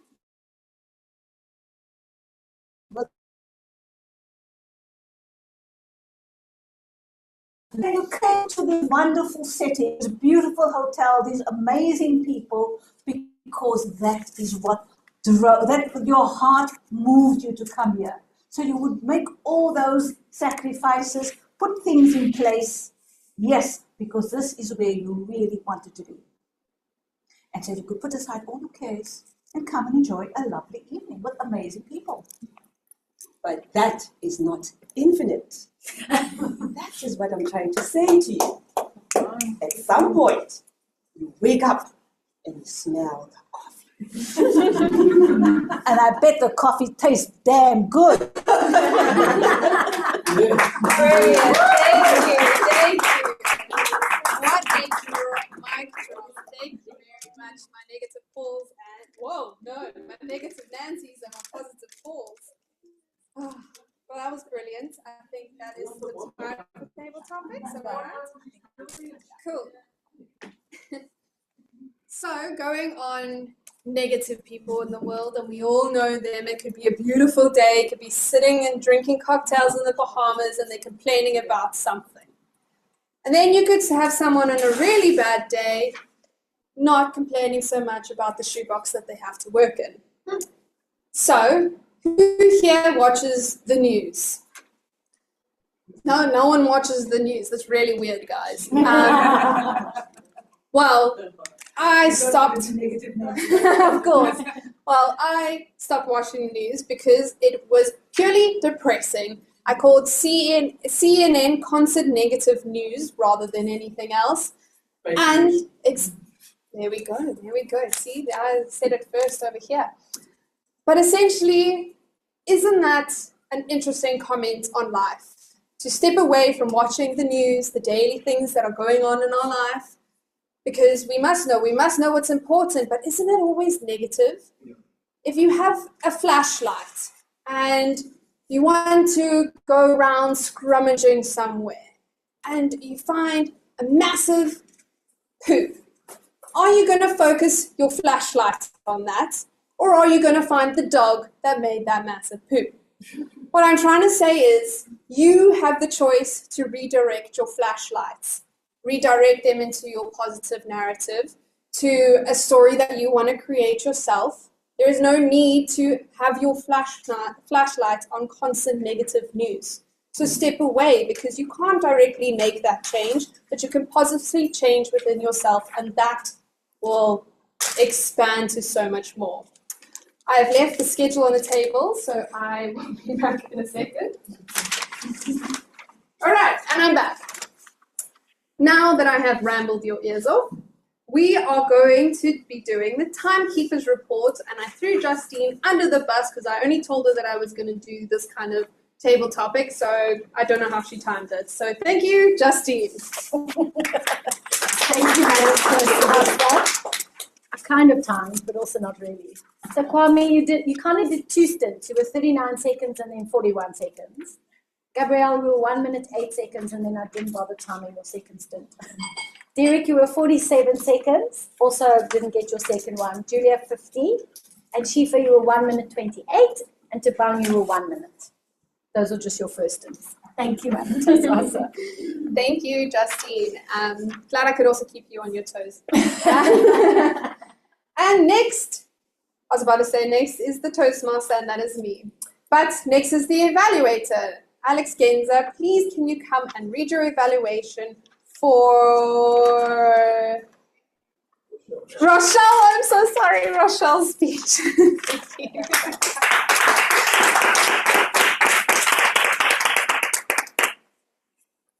Rochelle, thank you very much for a very inspirational speech. I think we could all relate very well being confronted by infinite opportunities and choices. We choose and follow objectives, and then life takes its unexpected detours. But as you phrased it in your speech very, very well, we need to be thankful for the struggle. We need to learn, keep a positive mindset, and ride the wave a little bit longer, be more patient with ourselves, and have this positive mindset we heard today already a lot about. Your speech was well structured. The purpose of your speech was clear. You captured the audience very well by taking us on a very personal journey from your teenage years to now. You even pulled up your original board of objectives and actively engaged us by asking us the question on what do we think, how many of those objectives that you wrote down so much earlier you have actually achieved. Your body language was something you asked me to look out for, and it was relaxed and comfortable. In the beginning, you switched, or you in the beginning you had a very relaxed setting, trying to tell us how it was when you were young. You switched then by standing up and expanding your arms and have a lot of active movements in your upper body. And then you pulled us in by sitting down and delivering the end of your speech. By saying that, you tried to use your stage to the maximum. However, it was beyond your camera position. So I would recommend to choose your stage in line with your camera position up front, so you don't have to adjust the camera during the speech. And one element about body language as well is the eye contact, which is usually something where you can build a lot of connection to the audience. Now we could see that your notes were on the right, not in line with your camera. So every time you were looking at your notes, we could see that you were looking away from the audience. So I would recommend here to have your notes in a printout in line with the camera, so you would actually look into the camera. Overall, thank you so much for a super engaging speech and a very positive mindset and a lot of personal information that you shared, which all of us engaged really well. Thank you very much. Thank you so much, Alex. Really appreciate it. And the second evaluator is Tabang, who evaluated Sally's speech. Tabang, can you come ahead and give us your evaluation?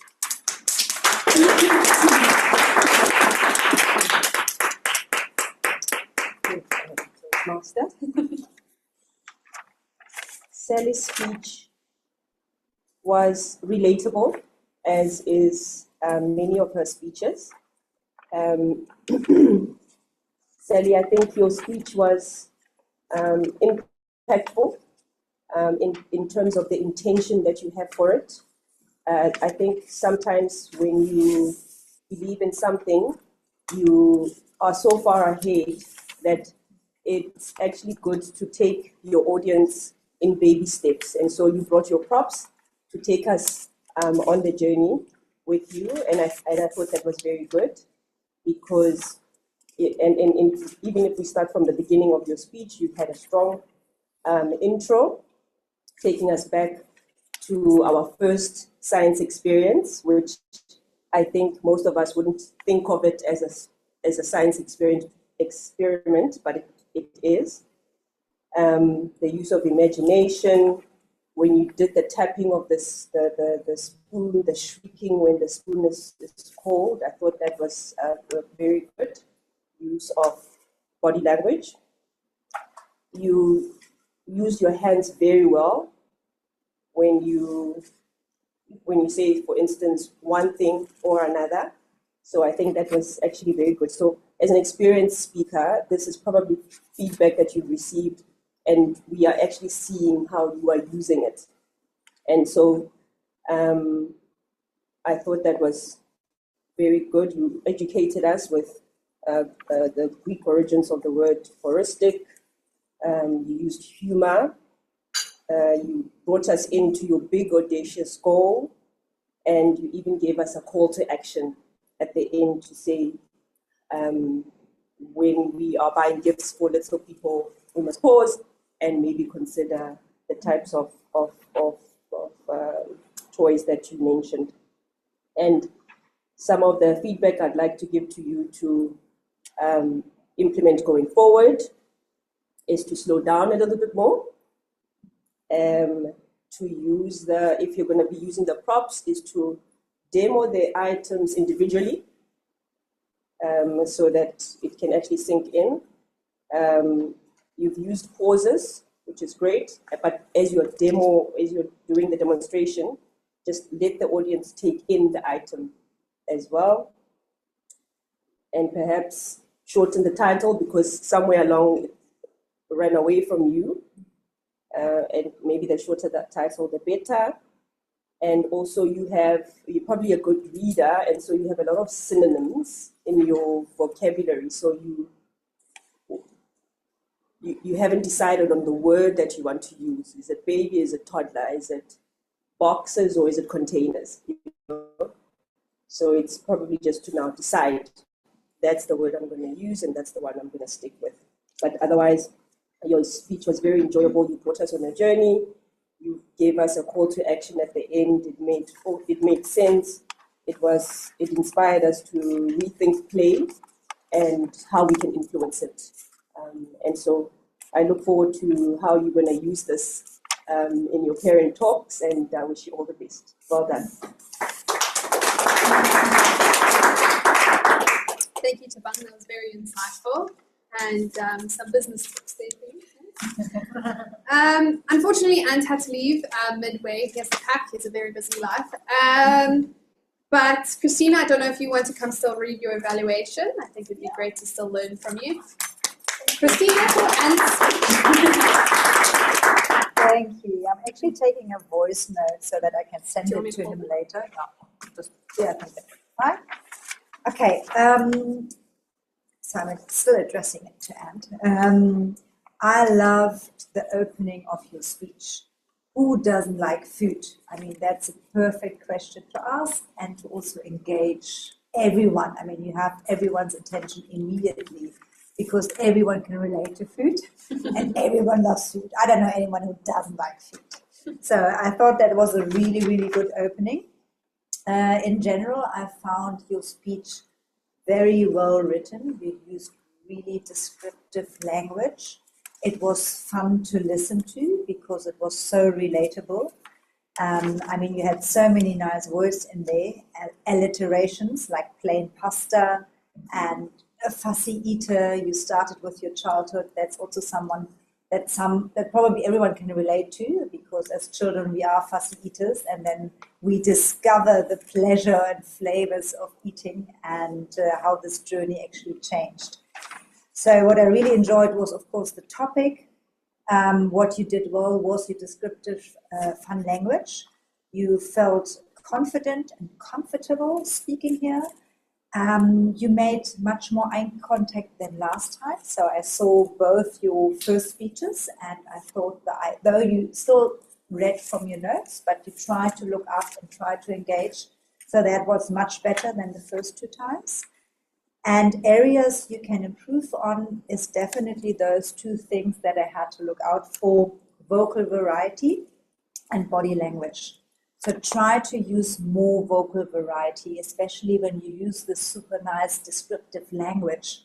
You can use your voice much nicer or more interesting and with more variety, and make a bit more use of the space so that people actually can have to follow you with their eyes when you move a bit, when you maybe describe to us this cheese pull of the pizza. That's something you can use body language to make our mouth even more watering, as you did.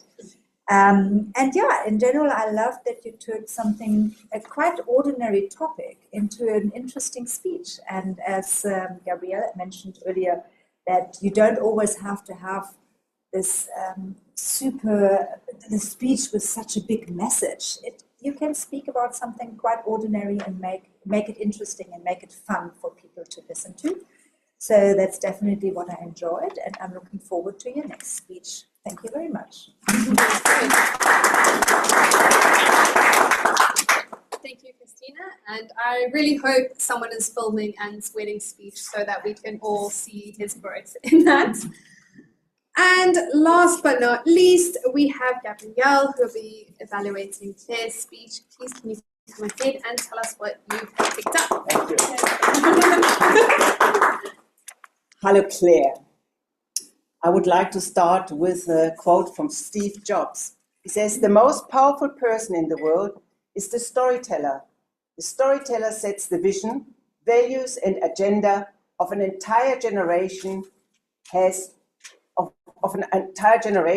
that has to come. And you are a storyteller, and you are an infinite storyteller, because you really find little, not little, but perhaps stressful situations we know, but there are in some way with the car is not such a huge thing, but it can really bring us into stress. And the way you told that story really kept me at the edge of my seat. What is next? How would she find out of this story? How would she find out of this precarious situation, always finding the wrong car? I liked, so that I found very exciting. And you literally drive your positive thinking through the country, or you drove your positive thinking through the country. You weave your objective to be careful what you wish for through the body of your story, and you used what your mother and your granny said as transitions from one car failure to the next one. And you always found another positive attitude. You had excellent long pauses where we could digest the enormity of what you told us. You used vivid language. Sorry, I haven't written down exactly what words, but I try to stay in my 3 minutes. I like the pitch of your voice to describe painful moments or doubt. You used laughter and a voice of disbelief, which is a good combination to describe your miracle of enough gasoline at the end of your long trip from Namakwaland. You used a simile. Leaking water, it was leaking water worse than a sieve.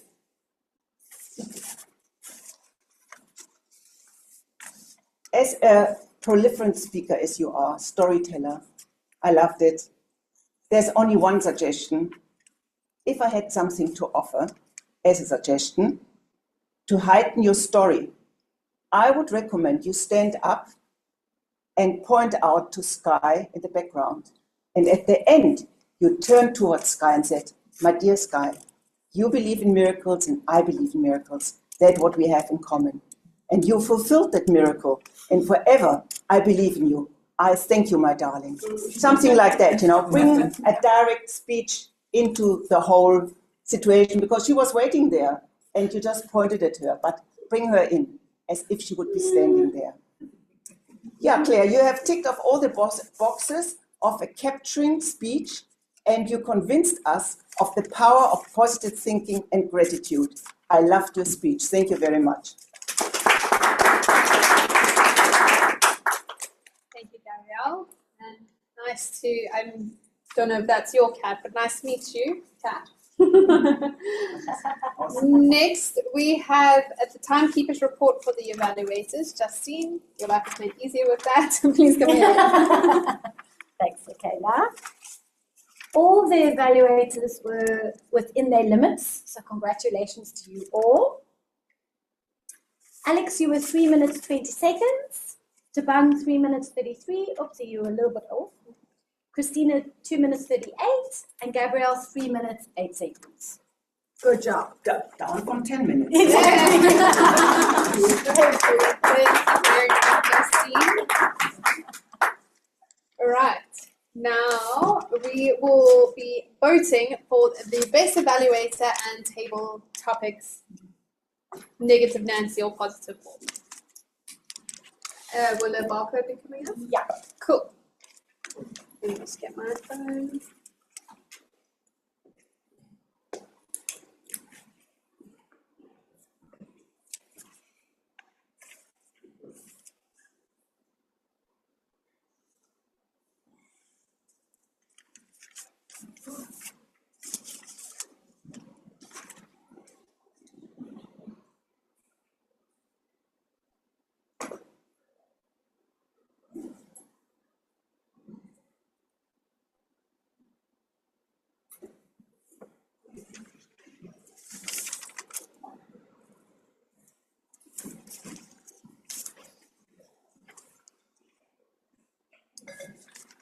So I know that I've been rambling on a lot about positivity and you're like, Michaela, the theme is no limits. Well, what I'm trying to get at is that your mind is the limit. I could have spoken about Oprah Winfrey and how she came from nothing and did this and that. I could have spoken about Helen Keller or Colonel Sanders or anyone, but come on, how are we meant to? We can relate, yes, but we've heard those stories before. So I wanted to kind of bring the stories a bit closer to home. Because if you do some quick math, you do something that's positive, maybe even once a day, and the next day you maybe do 2 things, and you're constantly doing a little more positive things that's changing your mindset, don't you think you're going to have a little bit more good days? And more good days means a better life. So, again, I'm reminding you of your words. If you have thought of something, I will be asking you later. But in the meantime, we are going to be bringing the counter. Julia, I'm very scared for your report. Julia, are you ready to give us your counter? Welcome to Who Wants to Be a Filler-Free Speaker? Today's winner is Rochelle. Woo!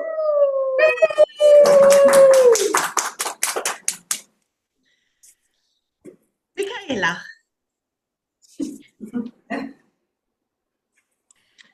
I counted 5 and you are definitely winning with so's. It comes up to 10 so's. Then you got a little bit of well and but, yes, but, and.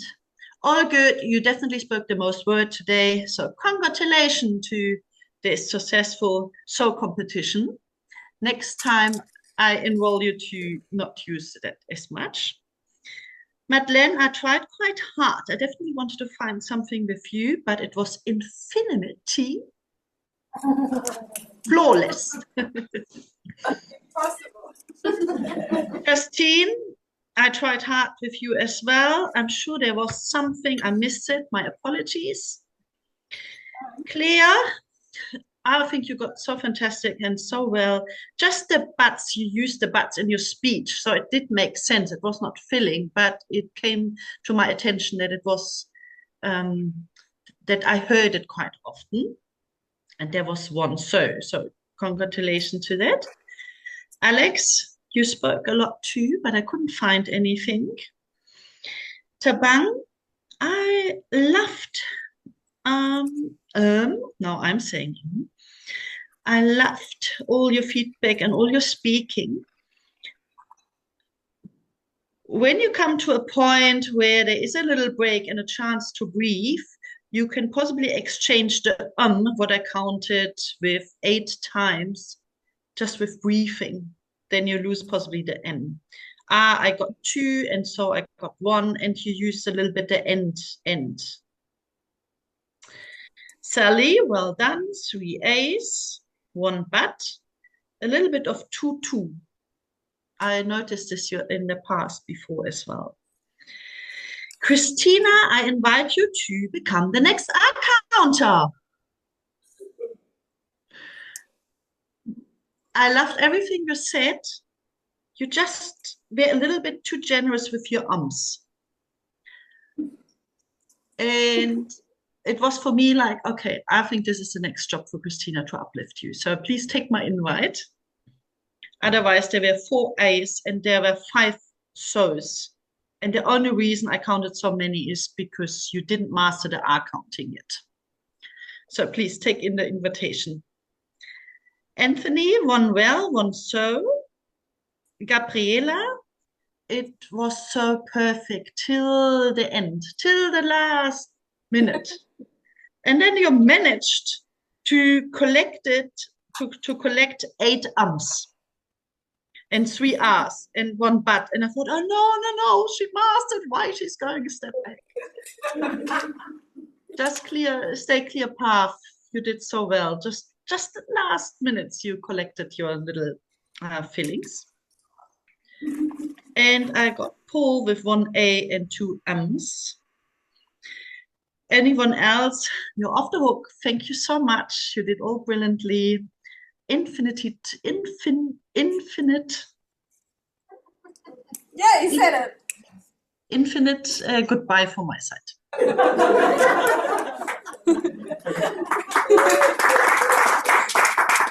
Brilliant. Thank you, Now we have the grammarian to come up. And Madeleine, are you ready? I can see you got lots of notes there. It's an infinite amount of notes that I've made. I'm loving the idea of having the word up here. It really brings it to mind because I always come home with just writing all over my hand. Yeah. Cool. Thank you so much. Really appreciate it. Thank you. So I have so many notes. I'm going to start with the grammarian role and word of the day. Julia did it twice right at the end. She snuck in a second infinite. Alex definitely used it once. Gabrielle at least once. Sally once. And once. This one. Christina, you managed to fit it in. Michaela, I think at least twice, but I'll take it. You're on. Rochelle once. Saban twice. Very good. Yeah, and then Julia. Yeah, that's it. Julia, and I also know. Very nice. Me too. Then all the wonderful language when you have time, spend time to listen to it all. There's so much beauty that comes out. I'm going to pick on some of the analogies that I heard. Analogies is really explaining one thing in terms of something else. Michaela, your real opening and the few sort of in between was really good about using sunglasses as a way of explaining boundaries or limits, flashlights, and the dog. What was that again? It was to choose where you want to show your flashlight. Yes, so it's your focus flashlight. That was really good. That's also an analogy. Then the elephant and the ant. I like that. And then also the shoebox. So she was really good at using analogies throughout the evening. And hopefully those will stick because they are, it's like suddenly you just have a whole different perspective. Then similes, I love this one. Ant was saying, is it a pizza or good food? It's like a warm hug and a high five. Yeah. Really. And that is beautiful. And Rochelle was saying life flows like the ocean. So just remember the like is when you bring in like or as, then that's when it's called similar. Space was like a shoebox, Michaela, and Claire said she was leaking. I'm just going to say leaking worse than a sieve or leaking like a sieve. You can straight away imagine how this vehicle is leaking. And Michaela also said open like a book. Then some of the metaphors that I heard, Michaela, again, did you say your unconscious mind is the elephant? Yes. Your unconscious mind is the elephant, and the ant is your conscious mind. Amazing. And Claire was saying the car became a massive money pit, or the car was a massive money pit. And Kwame used something about the fuel gauge being just an indicator for life. That was really good. Then, triads. Rochelle, I picked up on why haven't I done more? Why have I not done this? Why have I not? So going through the vision board.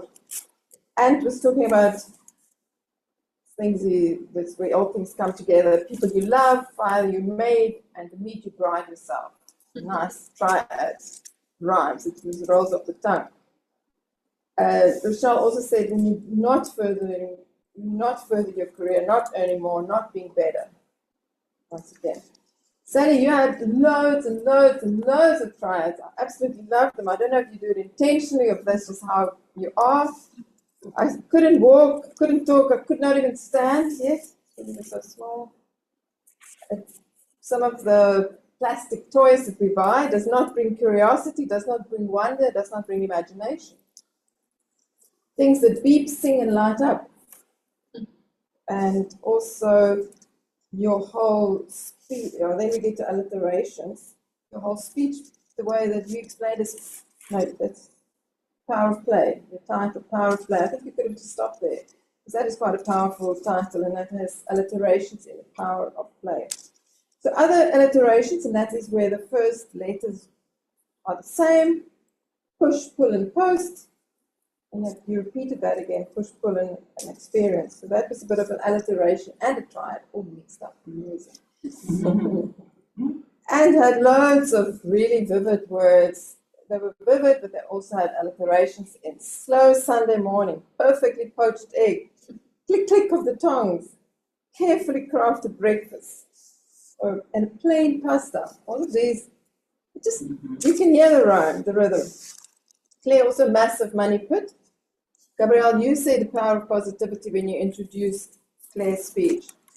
And the best, I think, negative Nancy and positive Paul. How cool is that? And Rochelle also said somewhere about give yourself grace. Once again, a nice rhyme. And then lastly, some of the vivid things was this warm hug and high five. And then I think, and I also picked up is the whisper of oregano. So you can just see this like a little bit of oregano. There's just two tiny things that I wanted to comment on for improvements in grammar. Michaela, we don't evaluate Michelle, we evaluate Michelle's speech. Just be careful when you introduce the evaluators that you're not. Yeah, yes. We evaluate the speech. And then Alex was saying very well twice in the evaluation, and it just made me think that there's always an opportunity to come up with a more creative, vivid word. For instance, you could have said she explained it very eloquently instead of very well. It's just well, it's sort of a really non-word. But that is the grammarian report. I hope that was useful and it definitely improved my listening skills. Then coming to the general evaluation, I'm not finished yet. Finishing the grammarian report, pausing and starting the general evaluation report. And I've got this thing called moments of truth that I sometimes just use as a guide how to evaluate how a club comes across or how a meeting comes across, because that is almost like an acid test of club meetings. And one of the first things is first impressions. And I gave just ticks, and 5 marks for those. It's really just about how warmly we were greeted when we arrived, how guests were all introduced, even asked to join. Those are the questions we ask. Have you done all of that? It's a convenient meeting location. We have name tags. It just makes it so much more easy to interact. Table setups I really like. Then you did a brilliant membership orientation. I love the way that you had a little bit of a story about each member. It makes them suddenly just part of a group, makes them much more of a connected into a bit of a, what do you call it, a fellowship. So I love that. And I also like the way you said those are your obligations, because we don't join Toastmasters just because it's a hobby. We really join Toastmasters because we want to develop ourselves. So with that come obligations. I think your meetings are just very engaging and fun. What's the next page of this one? Then coming to the program was published in advance. I got it in advance. I don't know how long in advance it was for the club members, but I think it seems to me like it was probably well in advance. You had well in advance an advert with a theme and so on. That was all very clear. What I loved was how you introduced your evaluations. Everybody knew the evaluator, knew what speech they were going to evaluate.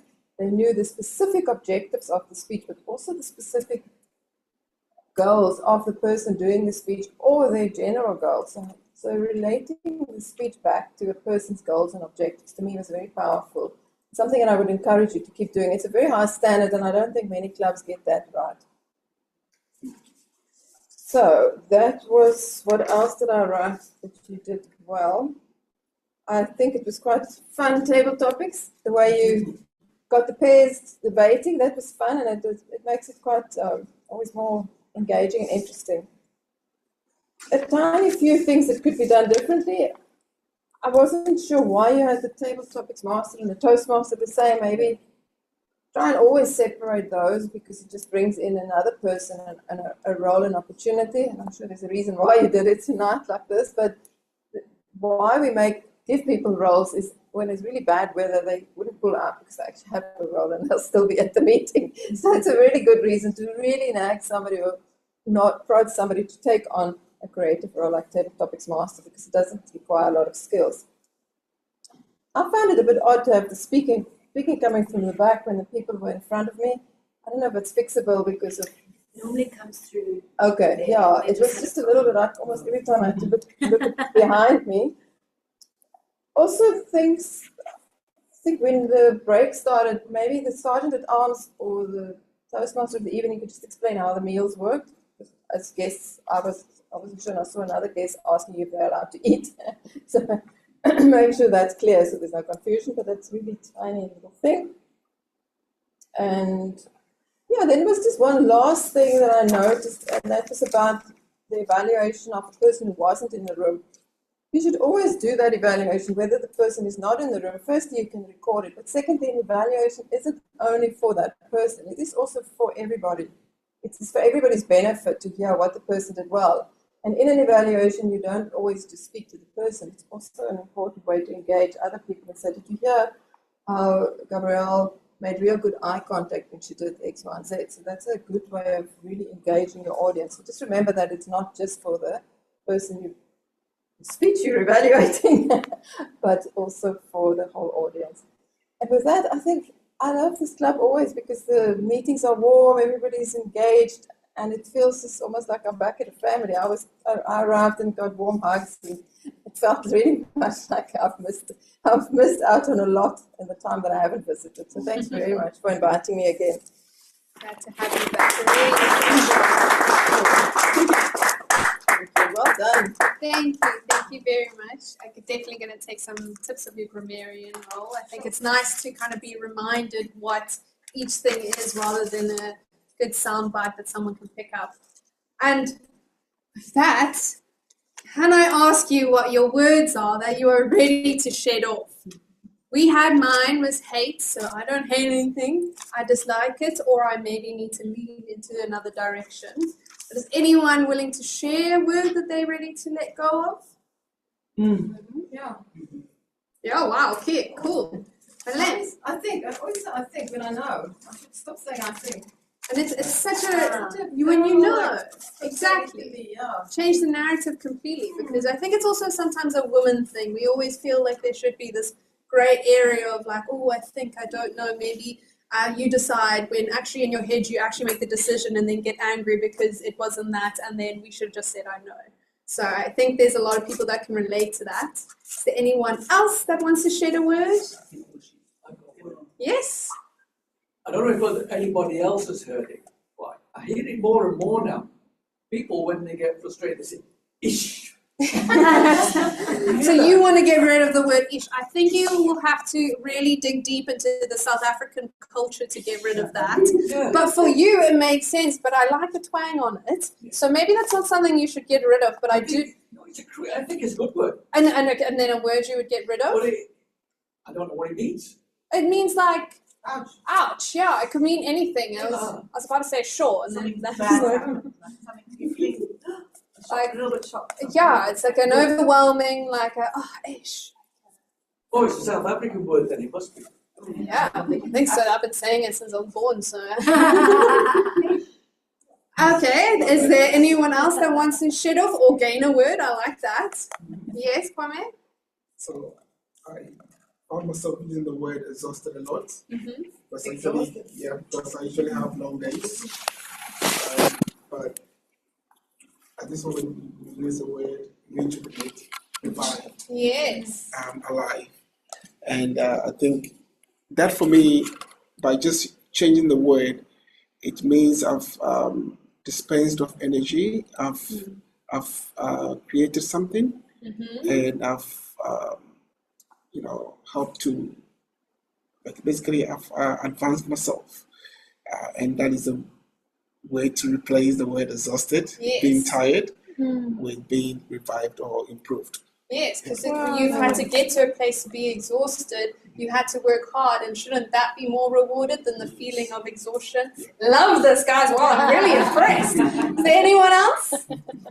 Yes, I got one. Yeah. Woo! Sorry, Andrea. Juliet? Yes? Please, can someone take away the word perimenopause?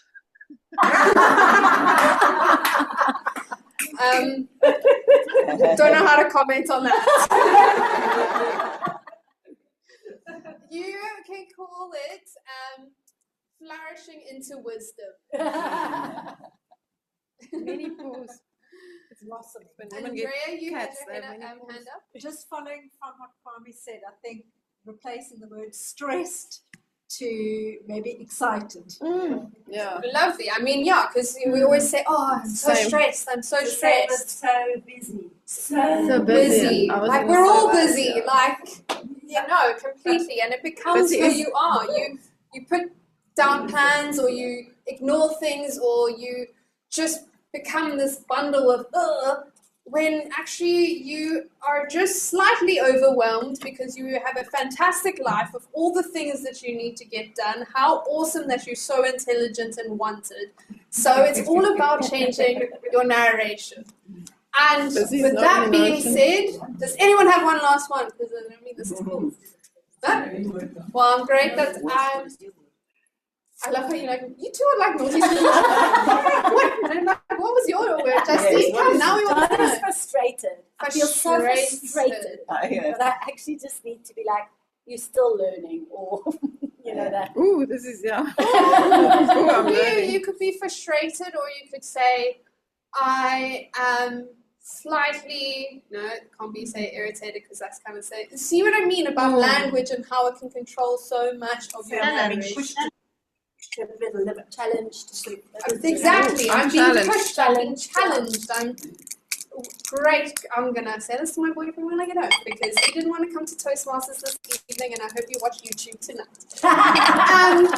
Anyway, with that being said, I really hope that I didn't splurge our positive toxicity. It's not really a blanket that you can just put over. Like, some problems are serious and some problems are dire, and they are negative, and it is okay to dwell into that. But don't live in that, because you can always change the narration. You can have something really bad happens to you, but you can see the light. We've had many people who've had great speeches about something similar in their life. So, if anything, remember that you are your own limit. So be limitless, because it's only up to you.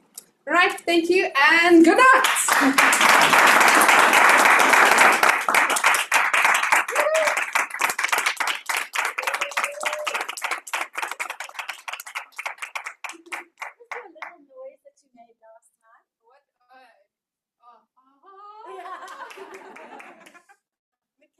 Michaela, thank you so much. You had so much wisdom and insight and energy to our meeting, and energy and positivity and authenticity. Just the list can go on.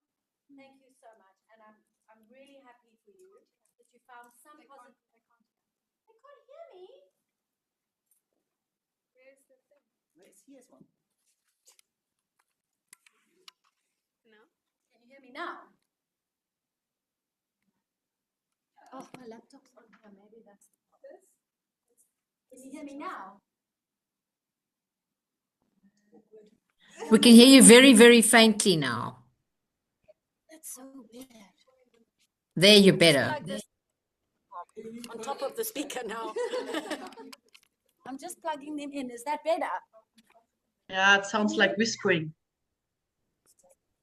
Can you hear me now? Yeah, it's better. I don't know what happened there. Sorry. It's still fairly quiet, but it's better than it was. Okay, I'm going to hold it. How's that? Is that better? Okay, I see nodding.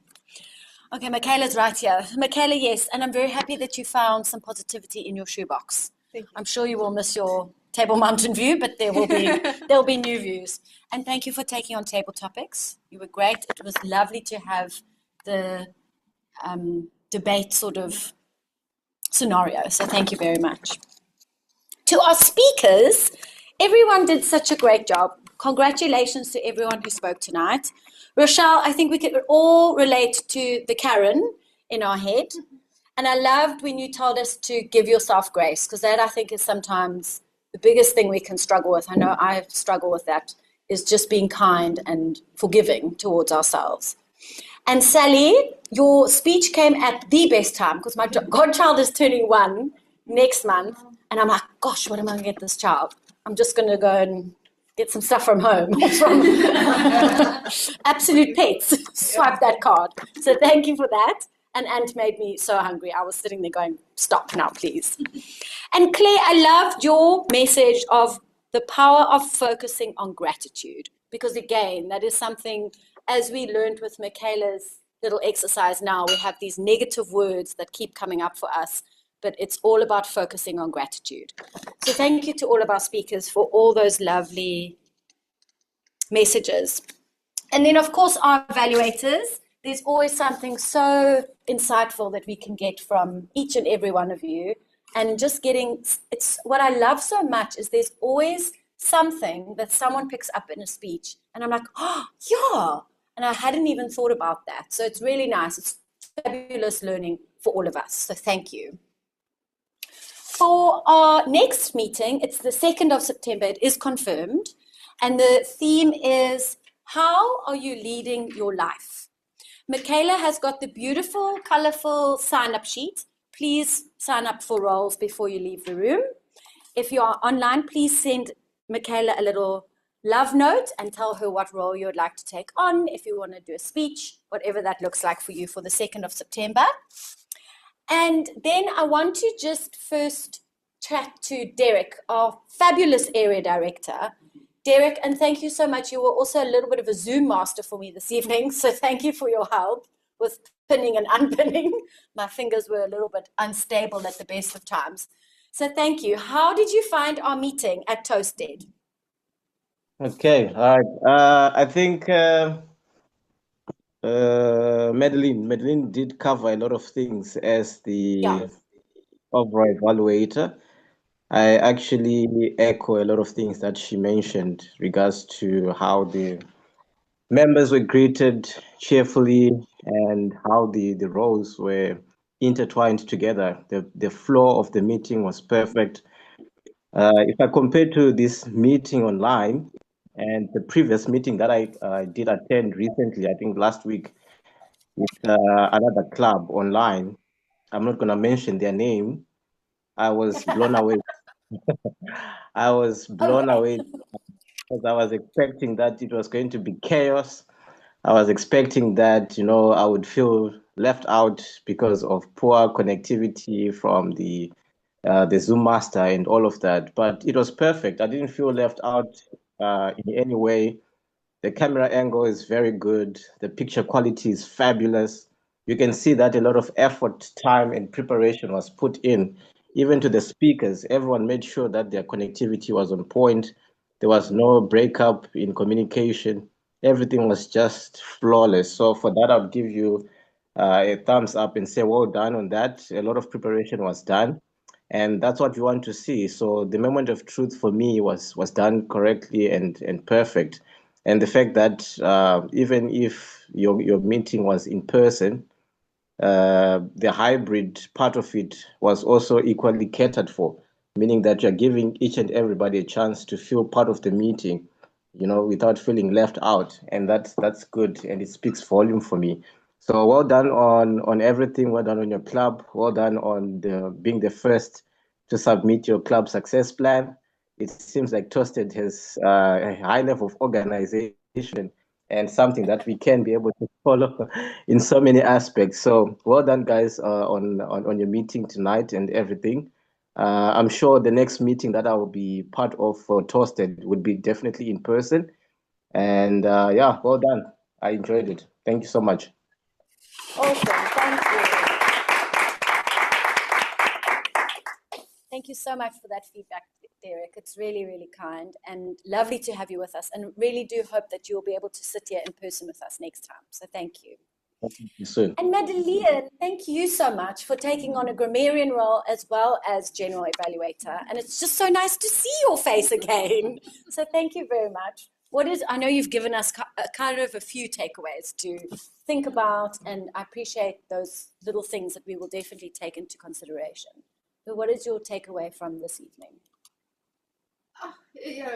Any Toastmaster meeting, we always leave with so much positivity or energy, because there's so much you gain from the speeches, in particular from the Toastmaster of the day, from the table topics. There's a lot to be gained, and in an evening like tonight with the weather, you think, oh, I don't feel like going out, but in the end, you're so happy.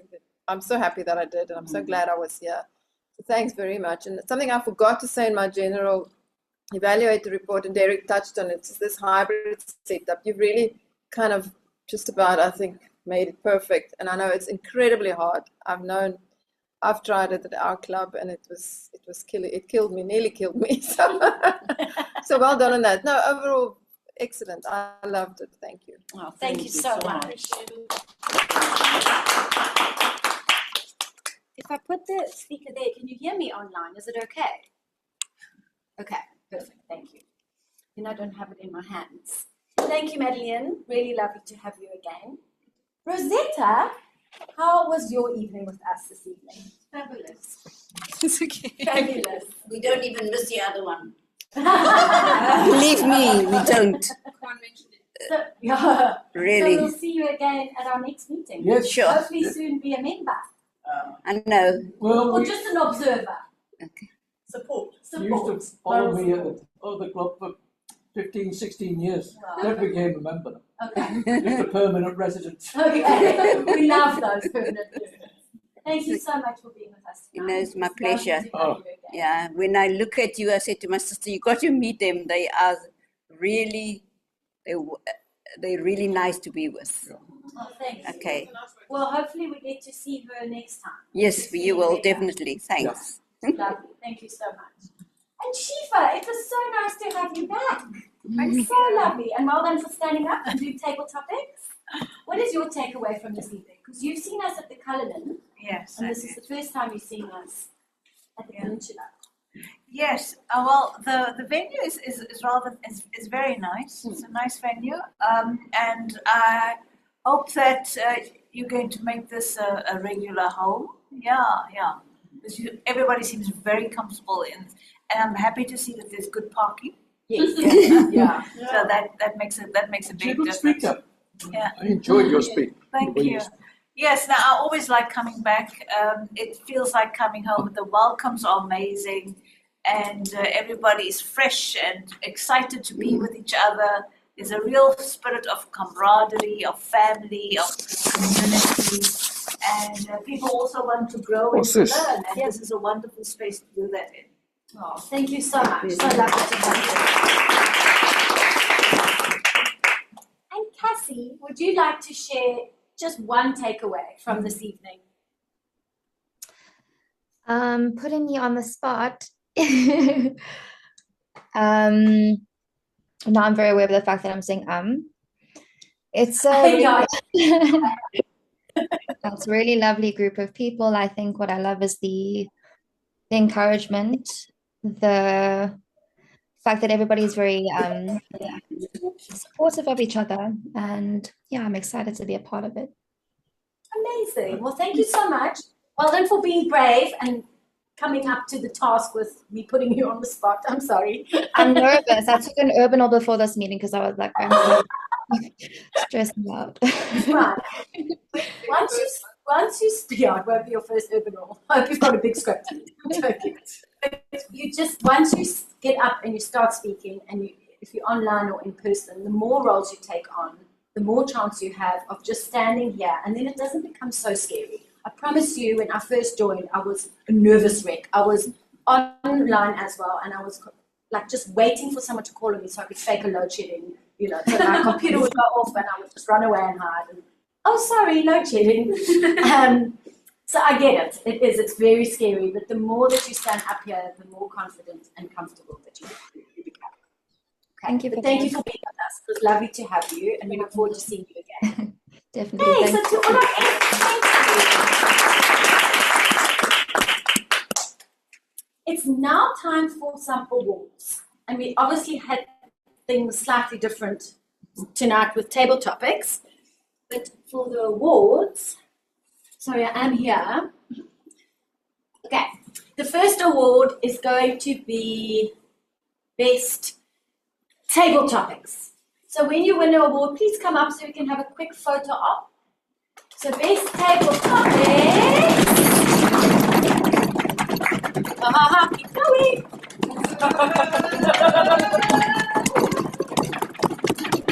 Gabriele Corbett.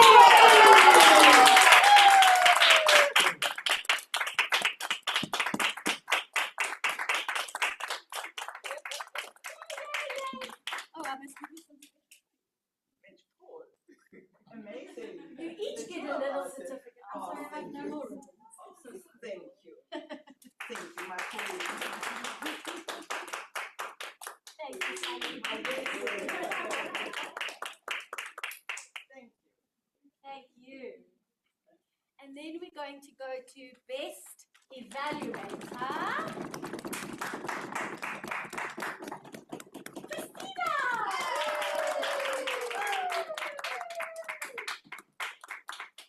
Congratulations! Did you win Best Evaluator last time too? No. Okay. Look at you walking away with all the table topics in there. You've got the whole lot. No, easy awards. Exactly. Start framing them. Okay, moment of truth. Best speaker. Drum roll.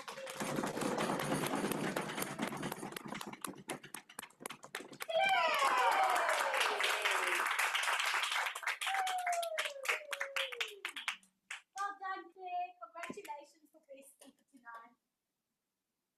Oh gosh, sorry. Congratulations for best speaker tonight.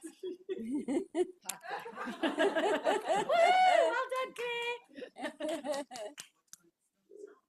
don't know why the sounds. They must take this. Can you hear us? Sorry? Okay, you can hear us. Yay, well done, everybody. Congratulations to you all. Before you leave, please, sorry, Sally. Sally was just swallowing me with her yawn. Please sign up for roles for the 2nd of September or send messages to Michaela about what role you would like to take on. And I think that's all from me. I hope you all have a wonderful rest of your week and rest of September. Oh, no, August. Sorry, we're jumping ahead. I apologize. I didn't realize it was going to be raining tonight, but it's raining. Okay. On that positivity, come on. Oh, sorry. Oh, yay, it's raining. I'm so happy. Okay, everyone online, we love you. Thank you, and we'll see you soon. Bye.